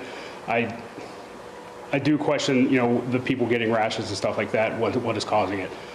They are saying everything's safe, and we're taking them at their word, but we need to get to the bottom of what's happening. Officials are holding another community meeting on Thursday at 6 p.m. at the high school gym. Environmental activist Erin Brockovich says she'll be back in East Palestine on Thursday. It's still unclear if she'll be at that meeting. No word yet if Norfolk Southern will be attending after the company wasn't at the last meeting, citing physical threats. Russ. Okay, Bree Buckley, thank you. You can't. Yeah, kind of like Gwen said, we don't know the long-term effects, so everything is kind of speculation right now. But I can tell you right now, I don't care what the EPA says. That stuff is not. That's not normal. It's not safe, and it's not okay. Like I said, I went. They're telling everybody it's okay, it's fine. Go about your business. So I went. I'm just your everyday person. I have no skin in this, They're whatsoever. trying to have proof that they were there and affected by it with the video. They're telling us it's safe, so I go. You can smell this weird smell. They're willing to get cancer over money. Way outside the town. Like, I didn't know what it was at first until I got there and realized what this smell was. It's yeah, just, dude, there was a stream with her there like a couple days ago. I almost went live with it, but it's kind of insane because, like I said, we don't know. You can taste it though. You can really taste it, like I said, and it does. If you listen to my voice throughout the day yesterday, throughout the live streams, you can hear the change in my voice to today. And it's totally different today than it was yesterday. And tomorrow it's gonna be even worse. Like of course, you know it. She ain't gonna be able to talk anymore. Like a diesel fuel meets a mushroom house. It's like driving through Blandon with a tractor trailer spill. I don't know how else to explain it. Jason Squirrel, short video to remove. Take the bath recommended. Okay, hash browns. Can you send me the link on my email so I don't forget? soupmamaofficial@gmail.com, and I will check it out. EPA is coming in to do a takeover. Oh, not DC. Let's go with Martha's Vineyard. If it happened in Martha's Vineyard, it would be a different story. DC? Nah. I don't think they let half of DC burn when BLM went through there, and that was peaceful. So, I don't think a train derailment in DC would be anything. Now, train derailment in Martha's Vineyard, on the other hand, where they all live, wonder how that would go. Kind of maybe like the bus of immigrants did. It's okay for everywhere else, but not there.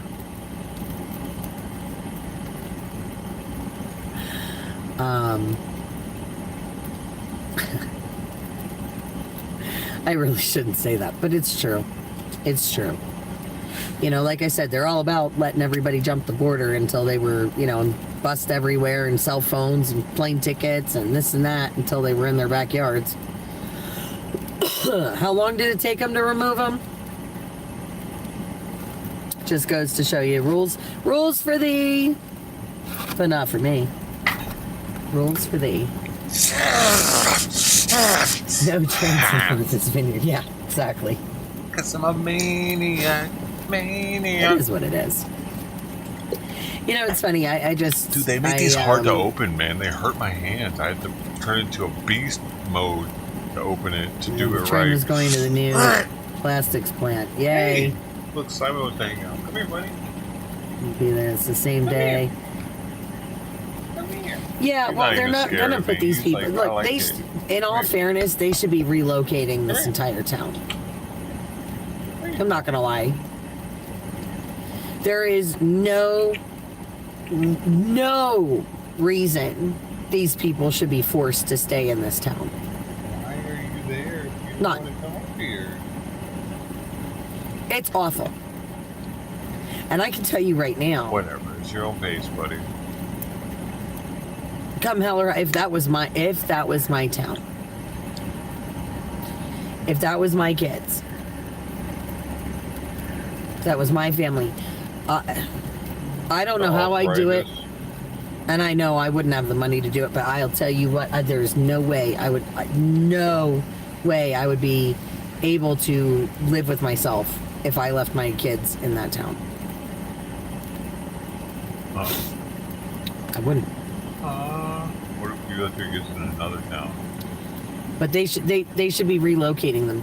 This is, you know, and it's not just that one town. And that's the problem. The problem is it isn't just East Palestine. It's Nagley. It's all these towns around it. Well, I was in Beaver Falls. Okay, I went to a hotel in Beaver Falls, Pennsylvania, for the night. Okay, and in the morning when I went out to the car, I could smell the smell in Beaver Falls.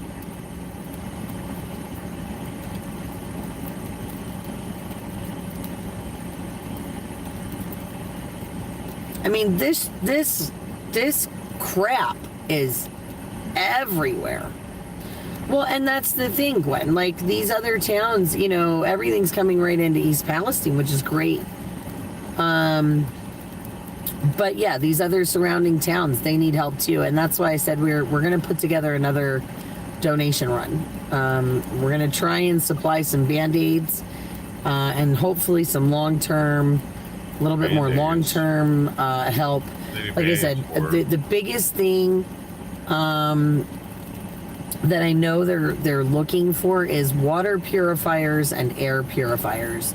Like I said, these people are scared of the water, and I can't say that I blame them. I really can't. I cannot say that I blame them for not wanting to use this water.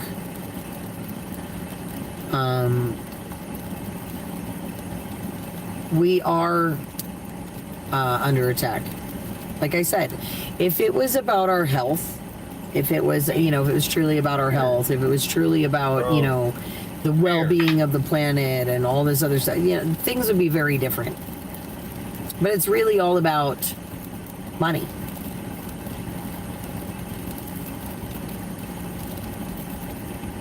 It's all about money. At the end of the day, who can profit the most? Where can they save a buck? One more dollar to line their pockets with. They don't care about you and me. That's right. They all serve the corporations. They all serve the special interests. And this is a problem across the globe.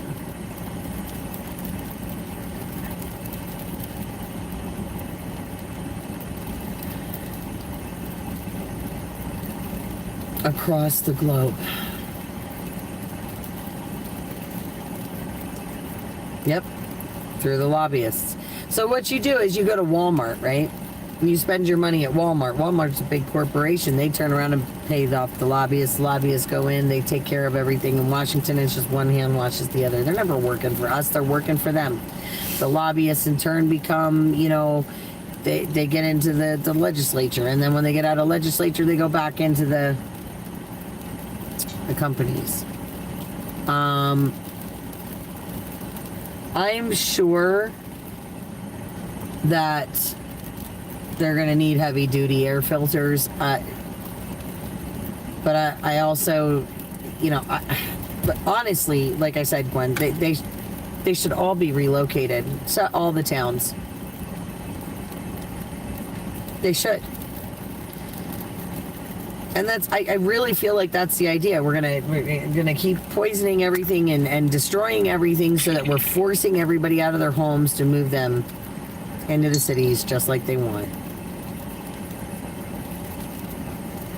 Want to buy up all our farmland cheap. They want to force us out. They want to force us in these cities, and they want to make sure that they have us under their thumb, and they're going to do it. They're going to do it if we don't start paying attention. And like I said, we need to help each other out. It's the supplies and the donations. It's so important. But at the same time, so is understanding why there's not help there. And it's because our governments are corrupt and they are not working the way that they're supposed to. Supplies and the donations are so very important for you guys to keep giving. Yes, the 15-minute cities, the smart cities, me, all of us. It's all part of the agenda. It's all part of it. The eyes of an angel. Red Cross is even good because they help out. Yeah, they help out the illegals crossing. Yeah, isn't that sweet of them? Although, check this out. I saw this earlier today. There was one day I was watching, what was it, OAN? This was months ago. Oh, it's funny. Hold up. And they had the ticker running on the screen about how many people were crossing the border and how much money it was costing the taxpayers, and it just kept going like the progressive numbers on the slot machine. Oh, yeah, dude. I think And I prayed about it, and I thought, I'm not missing that dedication in Jerusalem.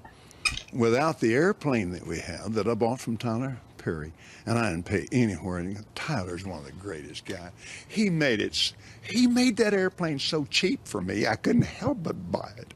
Well, my question then, okay, all right, but I want to get to the demons because people are very concerned about that comment. Give me a chance here, Inside Edition. Okay. I love your eyes. And here's what happened. Dude, fucking belt keeps coming unbuckled. We flew in 21 days, dude, 70 hours, 40,000 miles, touched 5 continents, and preached face to face personally with 125,000 people. Do you ever use your private jets to go visit your vacation homes, for example? Yes, I do. Okay. Again, getting back to the comment, you said that you don't like to fly commercial because you don't want to get into a tube with a bunch of demons. Do you really believe that human beings are demons? No, I do not. And don't you ever say I did. We wrestle not with flesh and blood, but principalities and powers. Can you explain what you meant by that term then? Just explain, because it's really simple. You said you didn't want to get into a tube with a bunch of demons. What did you mean? Well, let me ask you. Isn't that wild, man? How he flipped it right there? Personally, with 125,000 people. Do you ever use your private jets to go visit your vacation homes, for example? It's so crazy, dude. Okay. Again, getting back to the comment, you said that you don't like to fly commercial because you don't want to get into a tube with a bunch of demons. Do you really believe that human beings are demons? No, I do not. And don't you ever say I did. We wrestle not with flesh and blood, but principalities and powers. Can you explain what you meant by that term then? Just explain, because it's really simple. Man, that's scary, dude. A lot of people follow this guy and look up to him, and his word is golden to them, and what the fuck? Fuck did he just even say, dude? He just cast a spell on me. I'm watching these comments here, guys. Yeah, the natives got the shaft from the government, guys. Let's understand that Native Americans really got the shaft throughout history. They really did. Even now. I mean, not trying to be funny, but the government shipped them off to the shittiest bits of real estate, and Native Americans are some of the poorest. Oh, this is wild. Whoa, bro, y'all, watch this. All right, here's what you gotta do with this. Look at the cross in the middle. Stare at the cross. Don't look at the right. Don't look at the left. Look right at the cross. Okay? And see what you see.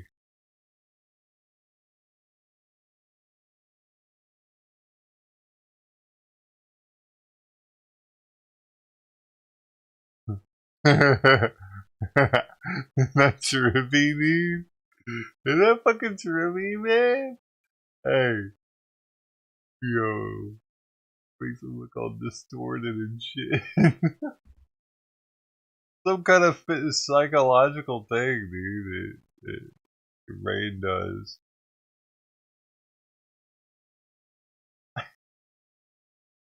I looked at that earlier before I went live, and that tripped me out.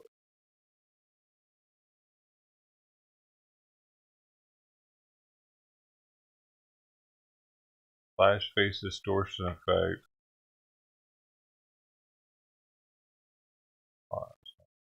That side's right. Of the facts tonight. Oh, yeah. Well, absolutely. You know, it's. Oh, you couldn't see the whole thing. Oh, here, I'll give you the link for it. You can do it right. I don't really Dang it. go into a lot of this stuff a ton. I don't take the time to do it. There you go. I probably should, though. If you do it right, you'll see. It's It like was hard. it does it Found out Mexico's secret labs. And, oh, the fentanyl, yeah. Like, whoa. Yeah, it's terrible with the crap that they do right now. Like I said, the cartels and everything. It's awful. Oh, Gwen, I'll be fine. I'll be fine. I'll be plenty warm. Like I said, I have just about 3/4 of a gas tank. I actually have the truck shut off right now. It's not that cold right this particular second. But I'm thinking that week and a half in Canada truly was a good thing when it when it happened. Because ready? Hey, has anybody clicked on it to see how crazy it really is? It's 32 degrees. It's balmy. Not really, but kind of.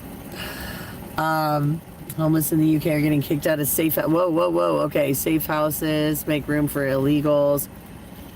Treaties are the highest. The law of the land and never honored. Yeah. Kensington Street in Philly right now is awful. All right, hang on, guys. I'm going through some of these comments. Not much anybody can do for me tonight, except keep me company for a little bit. Yes. Check this out. This is what I'm sure the natives would. This is what an HDMI cable looks like on the inside.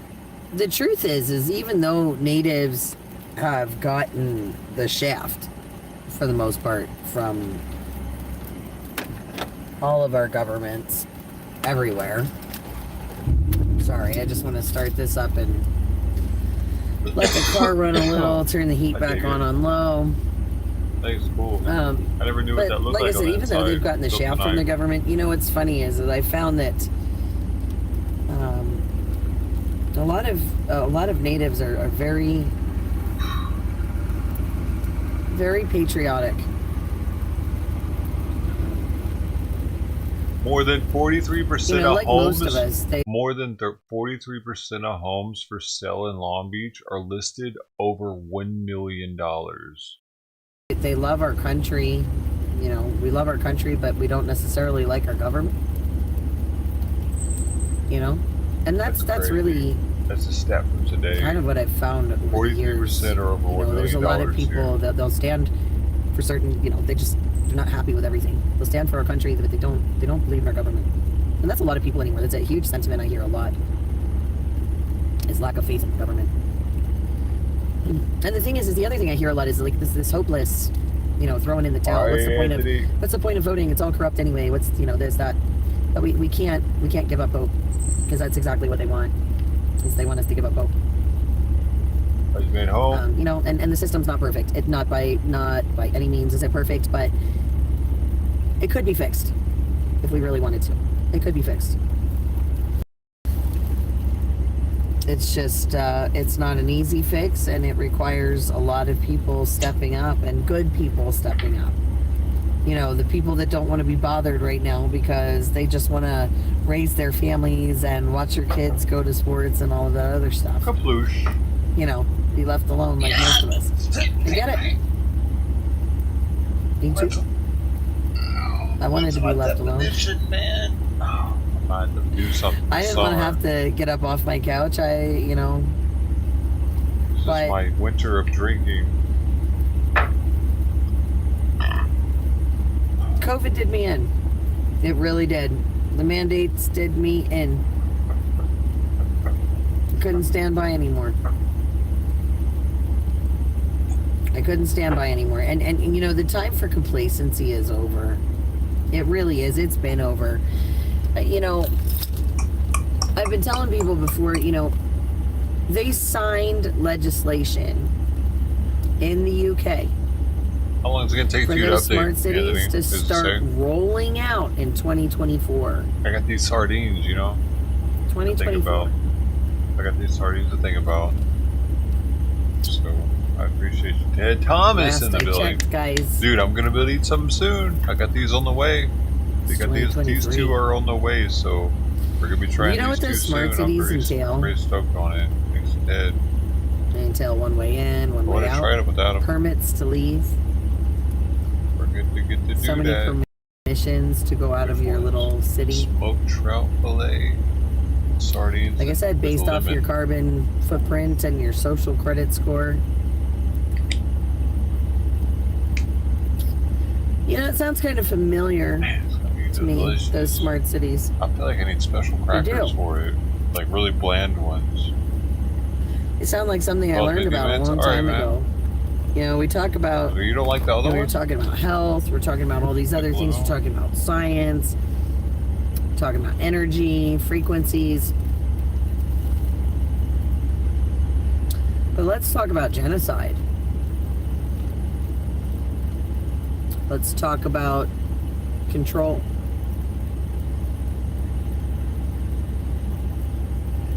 Because, you see, I remember when I was growing up, I learned about the Holocaust. A lot of us did.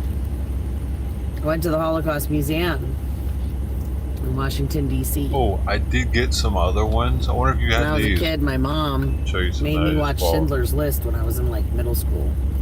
It stuck with me forever. Love that movie, by the way.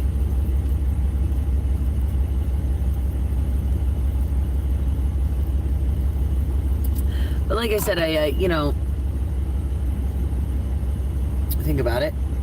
I learned about the Holocaust. I'm sure most of you did in school too. So I'm sure you can appreciate Costco what I'm had going to say to these. you. Now, the Holocaust was horrific. There were a lot of atrocities committed against the human race. Okay? And I'm not going to get into all of it because there are so many things that I can say.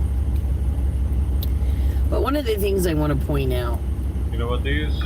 I never had them. I want you guys to think about. I never seen them there before. Bit, you know, talk about all the things how this started. So let's go back to 2020. We're going to talk about these masks really quick. So you remember when Bro, you go, the mask Nazis? That's what I used to call them. Spread it on a cracker. Because you're not wearing a mask. And I'm like, I can't.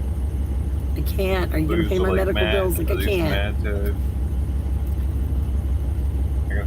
The people who weren't wearing a mask was like a red flag to everybody else, right? Like, whoa, look at them. Blinking beacon. I can see your mouth.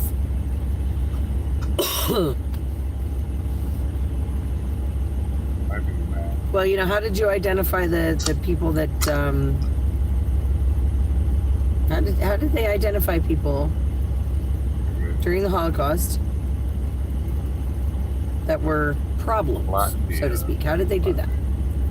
A lot of them in there, man. The groups of people they wanted to target. How did they do that? What did they do? They made them wear yellow stars, right? Food. They made them wear a yellow star. Signal. Well, when everybody's wearing masks and you got somebody without one, it's like a beaming signal, right? So there's one, there's one similarity. And what you were treated like a different class of citizen. Wait, are these not good? Were these just good by themselves? Or wouldn't. At all? There were a lot of people who just wouldn't. Some of us couldn't. But think about that for a minute. I mean, we got treated like social lepers. Like, oh my God, you're terrible. You're dirty. You're this. You're that. You're less than. Capers. I mean, these people wanted to ship us off, jail us, prevent us from going out in regular society. Yep. Sounds familiar. What group of people did they do that to? Treat them like second-rate citizens. Good stuff right out of 10. Right there. You know, and then as time went on, not only did they have to wear yellow stars, but then eventually they weren't good enough to live in their own homes and keep their own possessions. Because they didn't want them to own anything, right? Because they owned it all. They wouldn't take it from them for themselves. So what did they do? They went out and they rounded up all the Jews.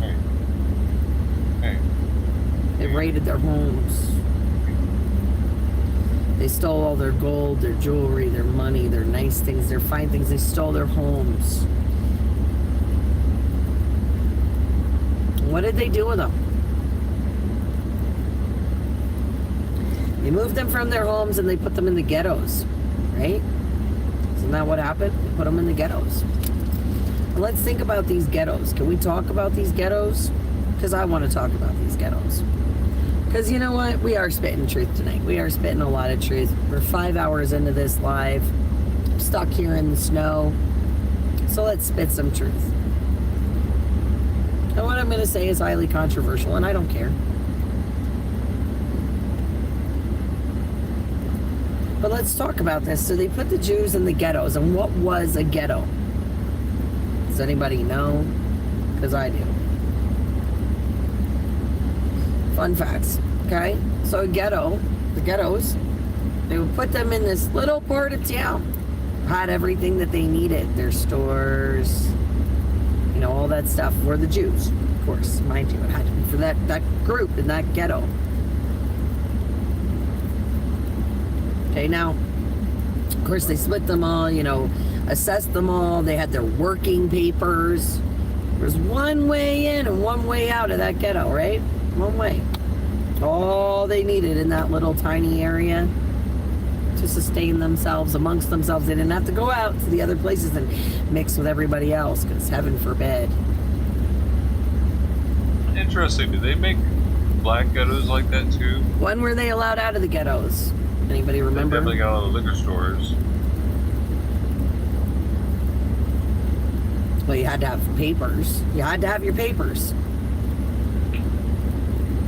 So you had to be useful. Kind of like a social credit score. Is she drunk on having over 100 viewers right now? Or is that what's happening? You had to have permission. So that would be one of your so many trips, huh?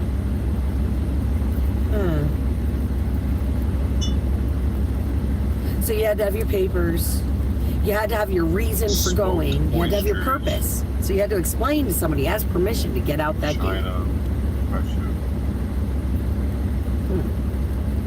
Well, what's a smart city? Do we know? Have you thought about it?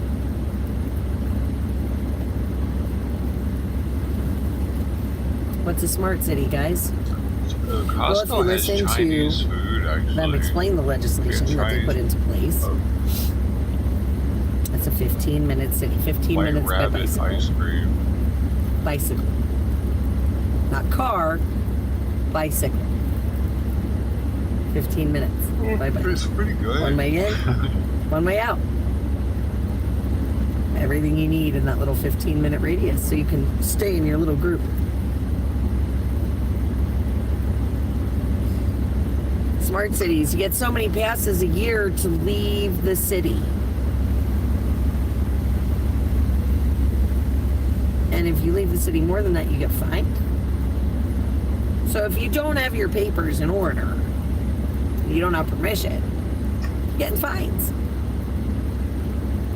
Well, what if you're a bad person? You do things they don't like. What happens?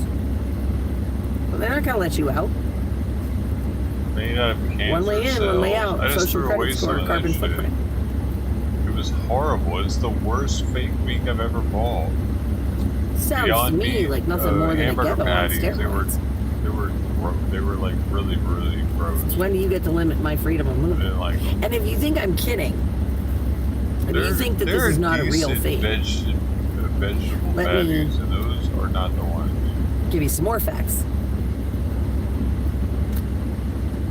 The original ones are the best ones. Let's talk about global warming, climate change, and all of those things, right? So we're going to talk about all that. You know, in other countries, they regulate the amount of gas they can purchase for their vehicles. And we're not talking third world countries. We're talking developed nations. First world nations. Okay, so developed countries.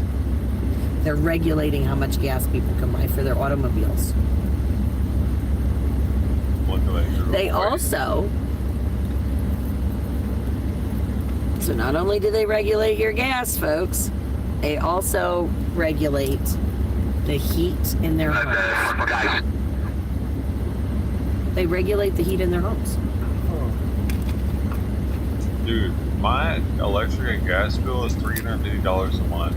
$350 a month for electricity, and gas, and climate change and global warming. So it could be freezing. You could be having a polar vortex, and your house is somewhere around 40 degrees because that's all they're going to let you have it. I think that as long as you do high quality whiskey, it's not as inflammatory. You know, as long as it's the good stuff. Countries limiting how much fuel you can buy, how warm your house can be. Like I said, they're going to roll out these smart cities. They're going to give you fines. So it'll be. They're going to tell you when you can go. So let's just say you've used all your passes for the year, and your mom lives in another town, one of those other cities. Your mom's dying. You have no more passes left. No nothing. What do you do? They're going to lock you in there and tell you can't go visit your mom. And if you think they won't, look at China. They'll have those things on their phones, those passes, right, to go places. We're not China, though, dude. They don't have guns there. And, their zero tolerance policies. What did they do? They had people in their apartment buildings. They put locks on those doors. When people were trying to leave, they changed the codes on their phones to yellow and red so they couldn't move outside of their area. Because you have to be able to scan your thingy to get through on the public transit there. They were stopping people's movement with their phones, turning them off so that they couldn't do anything. That is a real thing. There's footage of it out there. You can see it. Developed nations, folks. Developed nations. In Canada, they have laws, thought crimes. Thought crimes in Canada. They do? Really? Believe it or not. Ottawa. They remember Minority Report? I think it's called SB 100. I think. Pre-crime It's something 100. Okay? But I read through it. I actually pulled it up. I read through. I saw the movie in the movie theater, yo. Back in the day when people used to do that shit. In Ottawa. If the officers think that you are conspiring to obstruct traffic or things along those lines, be disruptive in town. If they think that you're conspiring to, they can arrest you. Think that you don't have to do it. They just have to think that you're going to. But that doesn't mean they can charge you with some crime. That just means they can arrest you, right? I literally screenshot this stuff. Like as long as and that's a bill. That's a law. They can arrest you for thinking they that can probably arrest you here for some shit like that with the Patriot Act. Take her and do some terrorist shit. It's about my safety. It's about my health. And by all means, do it. Check them out. You know, check the motherfuckers out. Where are these governments taking you into account? We're checking all sketch and shit. Check them out for a second. Make sure they're right. Yo, that's who I just ordered from, Ted. How'd you know?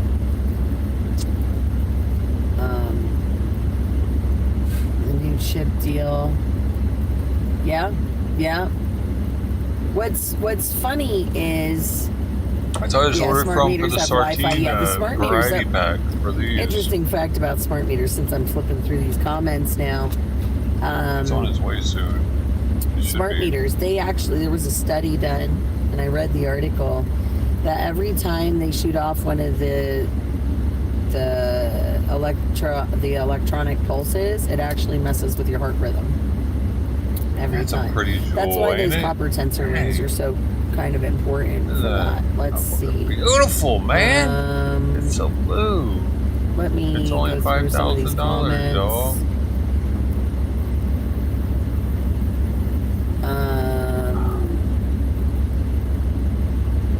Smart community. Oh, down to 1,249, and you get a free gift with purchase. Yeah, because they didn't want to go into the town. I don't know what I would do with that. It's pretty though. Smart city is a jail. Yeah, absolutely.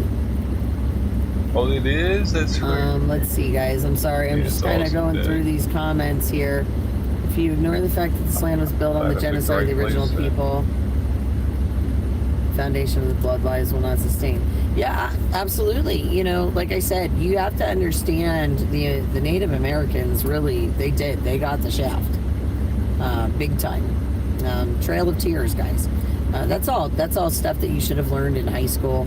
You know, one of my favorite things of all time, I used to go to a lot of Native American powwows and things, and one of my favorite things is it shows the pictures of a bunch of natives, and it says, "Sure, you can trust the government, just ask an Indian." It's true. It's very true. They hosed them a lot throughout history. Yeah. So, yeah, exactly. So the food, yeah. So the food rations, things like that. I mean, obviously, they're messing with our food systems now as we speak. Yeah, they want you to have smart meters for everything. They want you to have these, intelligent fridges and intelligent, thermostats in your house and this, that, and everything else, because they can control it. Just like they want you to sign up for those energy saver plans so that during peak times of electricity, they can just cut your electricity rates back. And you sign up for that. I wouldn't sign up for that. Not even for the discount. No way. Crypto meter goes backwards. Smart meters with the Wi-Fi, yeah. Well, that's just like they can actually tap, so they can your electricity in your house. You can actually use as like a wire tap. So shiny. The chip. Look at her fingernails. So if you want to talk about the chip, so interesting thing. I like her fingernails those of more you that than are hers. Hers are too long. somewhat religious, or maybe even not. You don't have to be. But an interesting side note. So if you have not looked it up, fun fact: the patent number for the implantable chip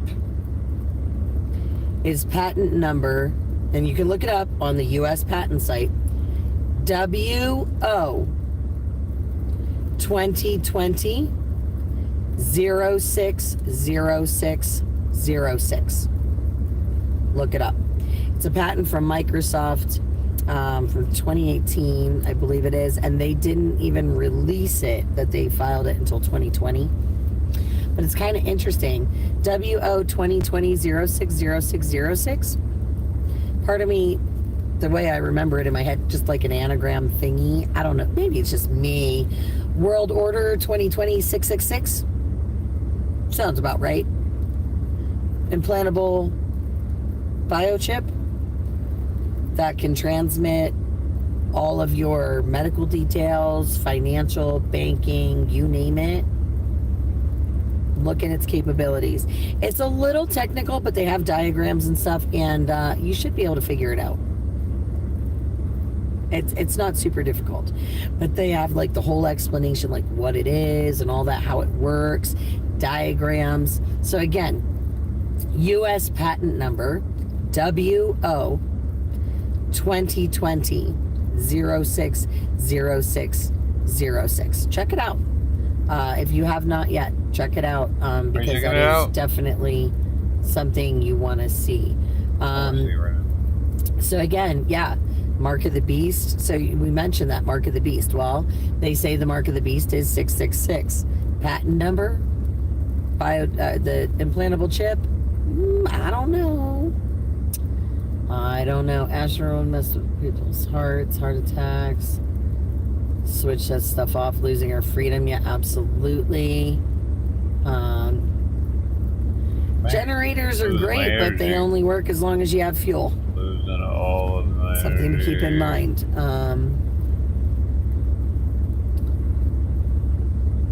Let's see.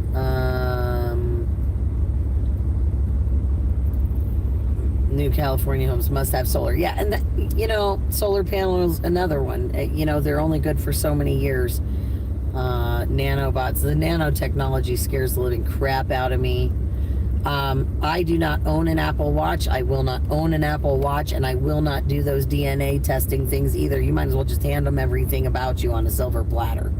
And the same thing with those COVID-19 test kits. If you look at it, it will tell you that it's not for testing, not for testing for colds and stuff, but it will tell you that it's a DNA collection, sample collector thing. So just fun side note. Let's see.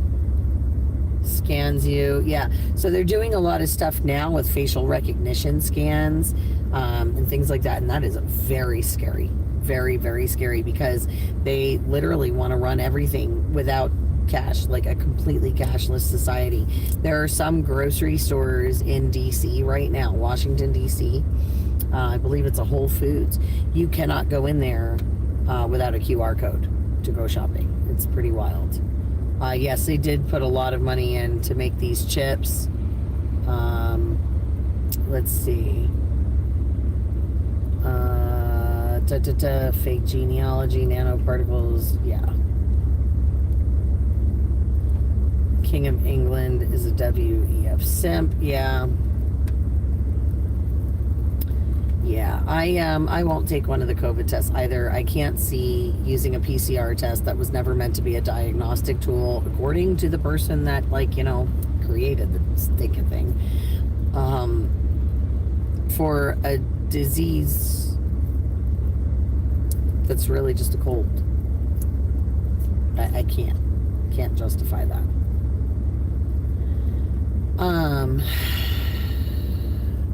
You are very welcome, Ed's Truth. Like I said, feel free to take a look at the things that I talk about. Look, I don't want, so here's another fun fact. I don't want anyone to necessarily take everything I say at face value. I want you to look into it, genuinely. I want you to read and research and use your discernment.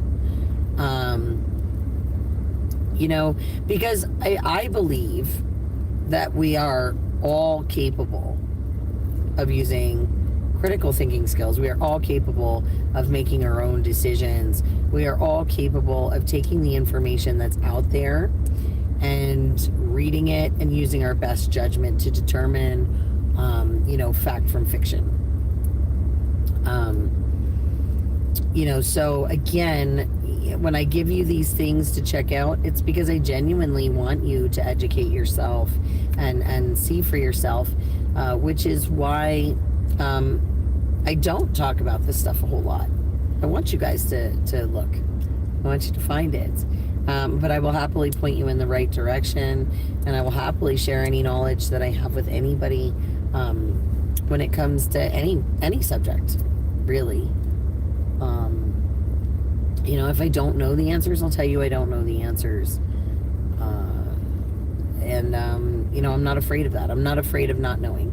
Because the truth is that, as I get older in life, I realize there is just so much I don't know. And, that's the trick of it. It's funny, the more you learn, the more you realize that you don't know anything.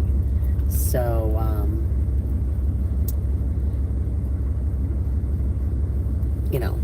it's an interesting thing.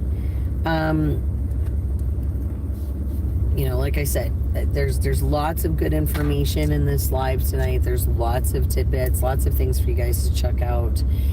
If you're interested in different, different things like EMF blockers and health and chips and patents and zombies incoming. Yeah, thinking, look, critical thinking is it's an endangered species.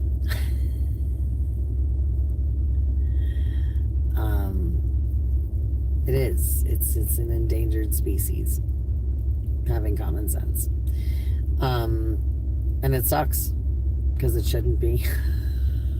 It shouldn't be. But unfortunately, that's where we're at. And the truth is a lot of it is, I think, because people are just sucked into the television and social media and video games.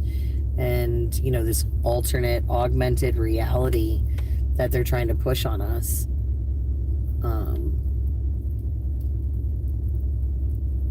Only chips I want to be here, Doritos or Lay's, just saying. I'll take my red and white bag of goods, but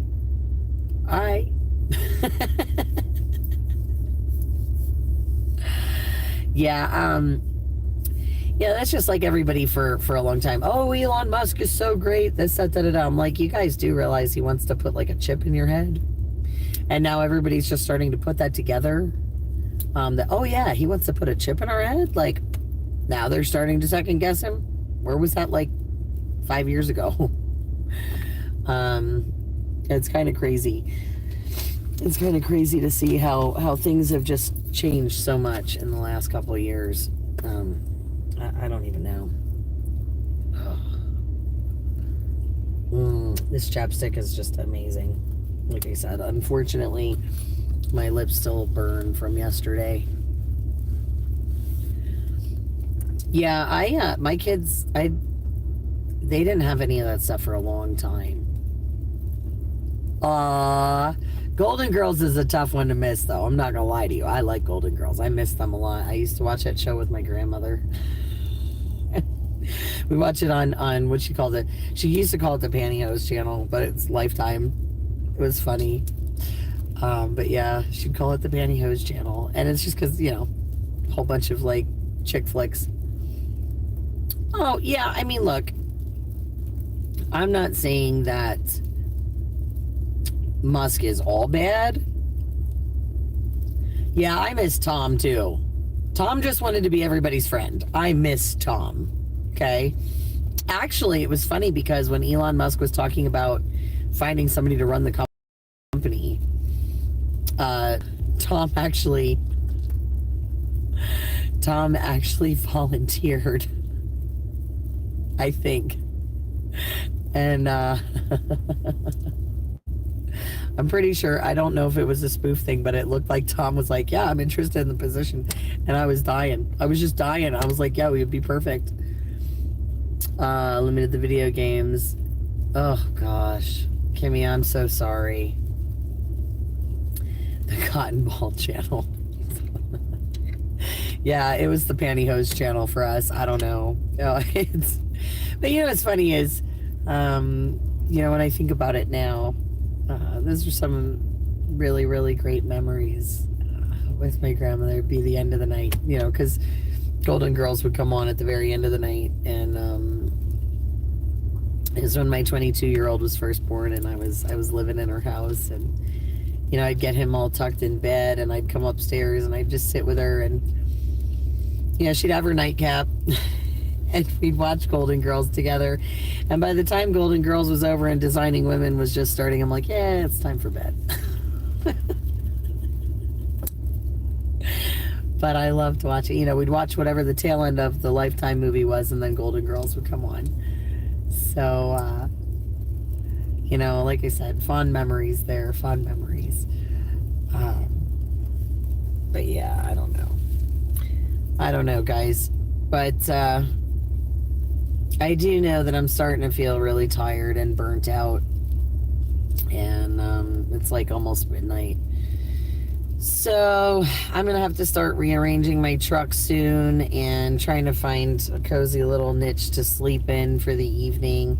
So I'm probably going to get off this live here and try and catch a little bit of sleep. Hopefully they start plowing soon and these roads are cleared out by the morning, that I can get home safe and sound.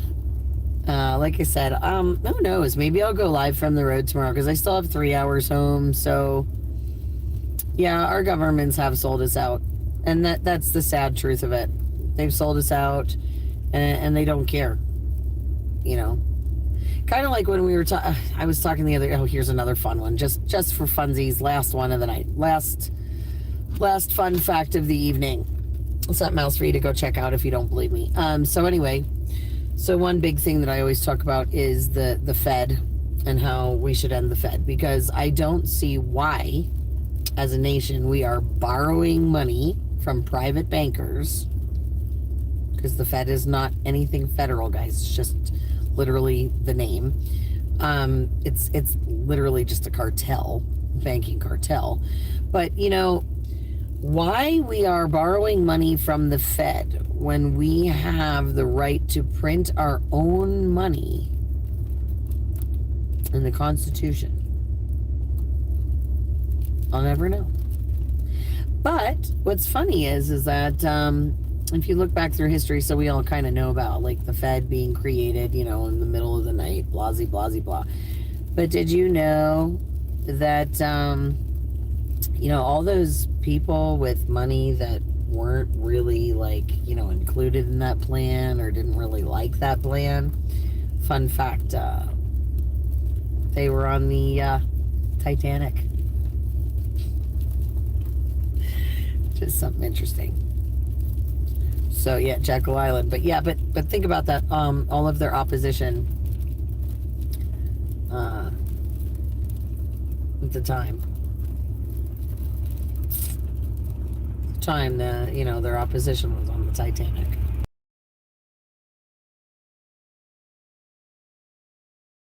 So there's your last fun fact of the evening. Feel free to check that one out. Who will pay for the military? Well, like I said, if we can print our own money, why do we need the Fed?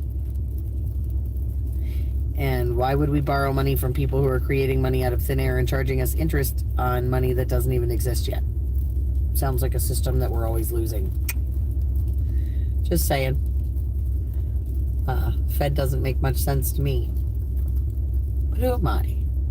Who am I? Anyway, guys, like I said, this has been a lot of fun. We'll revisit this. We'll just do a fun chat tomorrow, I think, on my way home. So I love you guys. Stay safe tonight. I will check in with you later. If you're out driving or anything like that, please be very careful.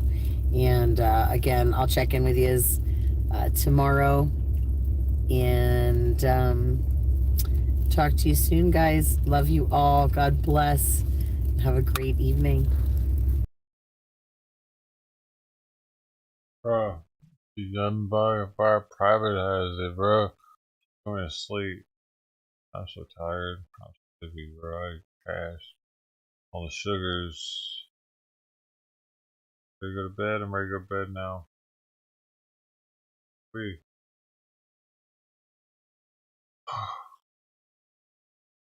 You about ready? Me too. Guys, catch up tomorrow, Anthony. Games in tomorrow, man.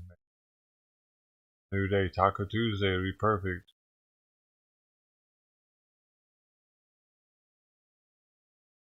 Got bringing out on MRE Monday. We did not have an MRE today. Sorry. Remind me next Monday and we will.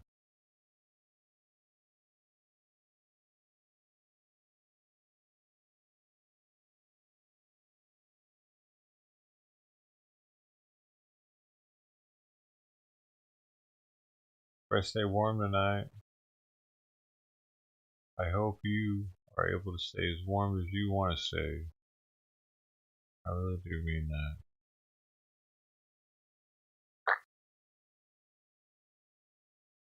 Spilled it.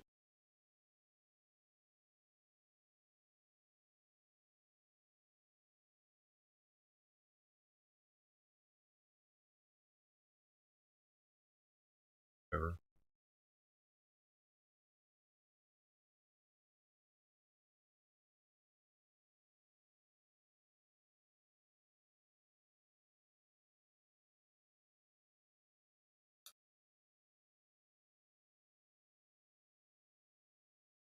There you go. Breathe in. Just keep breathing, man. Yeah, break your breathing. Keep your head up. Keep serious, man. Oh, we got a little bit of this left. Oh, right, that was there. That's gone. It's gone now.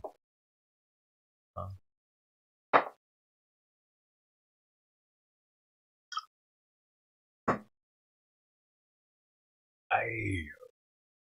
Alright then. Alright then. Hope to see y'all again tomorrow. We're gonna have a new day. New dollar. Gotta stay warm now, you hear? Man, I don't have any donuts though. Maybe I should go get some donuts early morning. I'm getting fat though, man.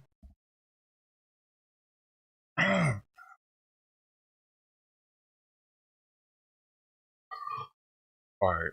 I love you guys. Good night.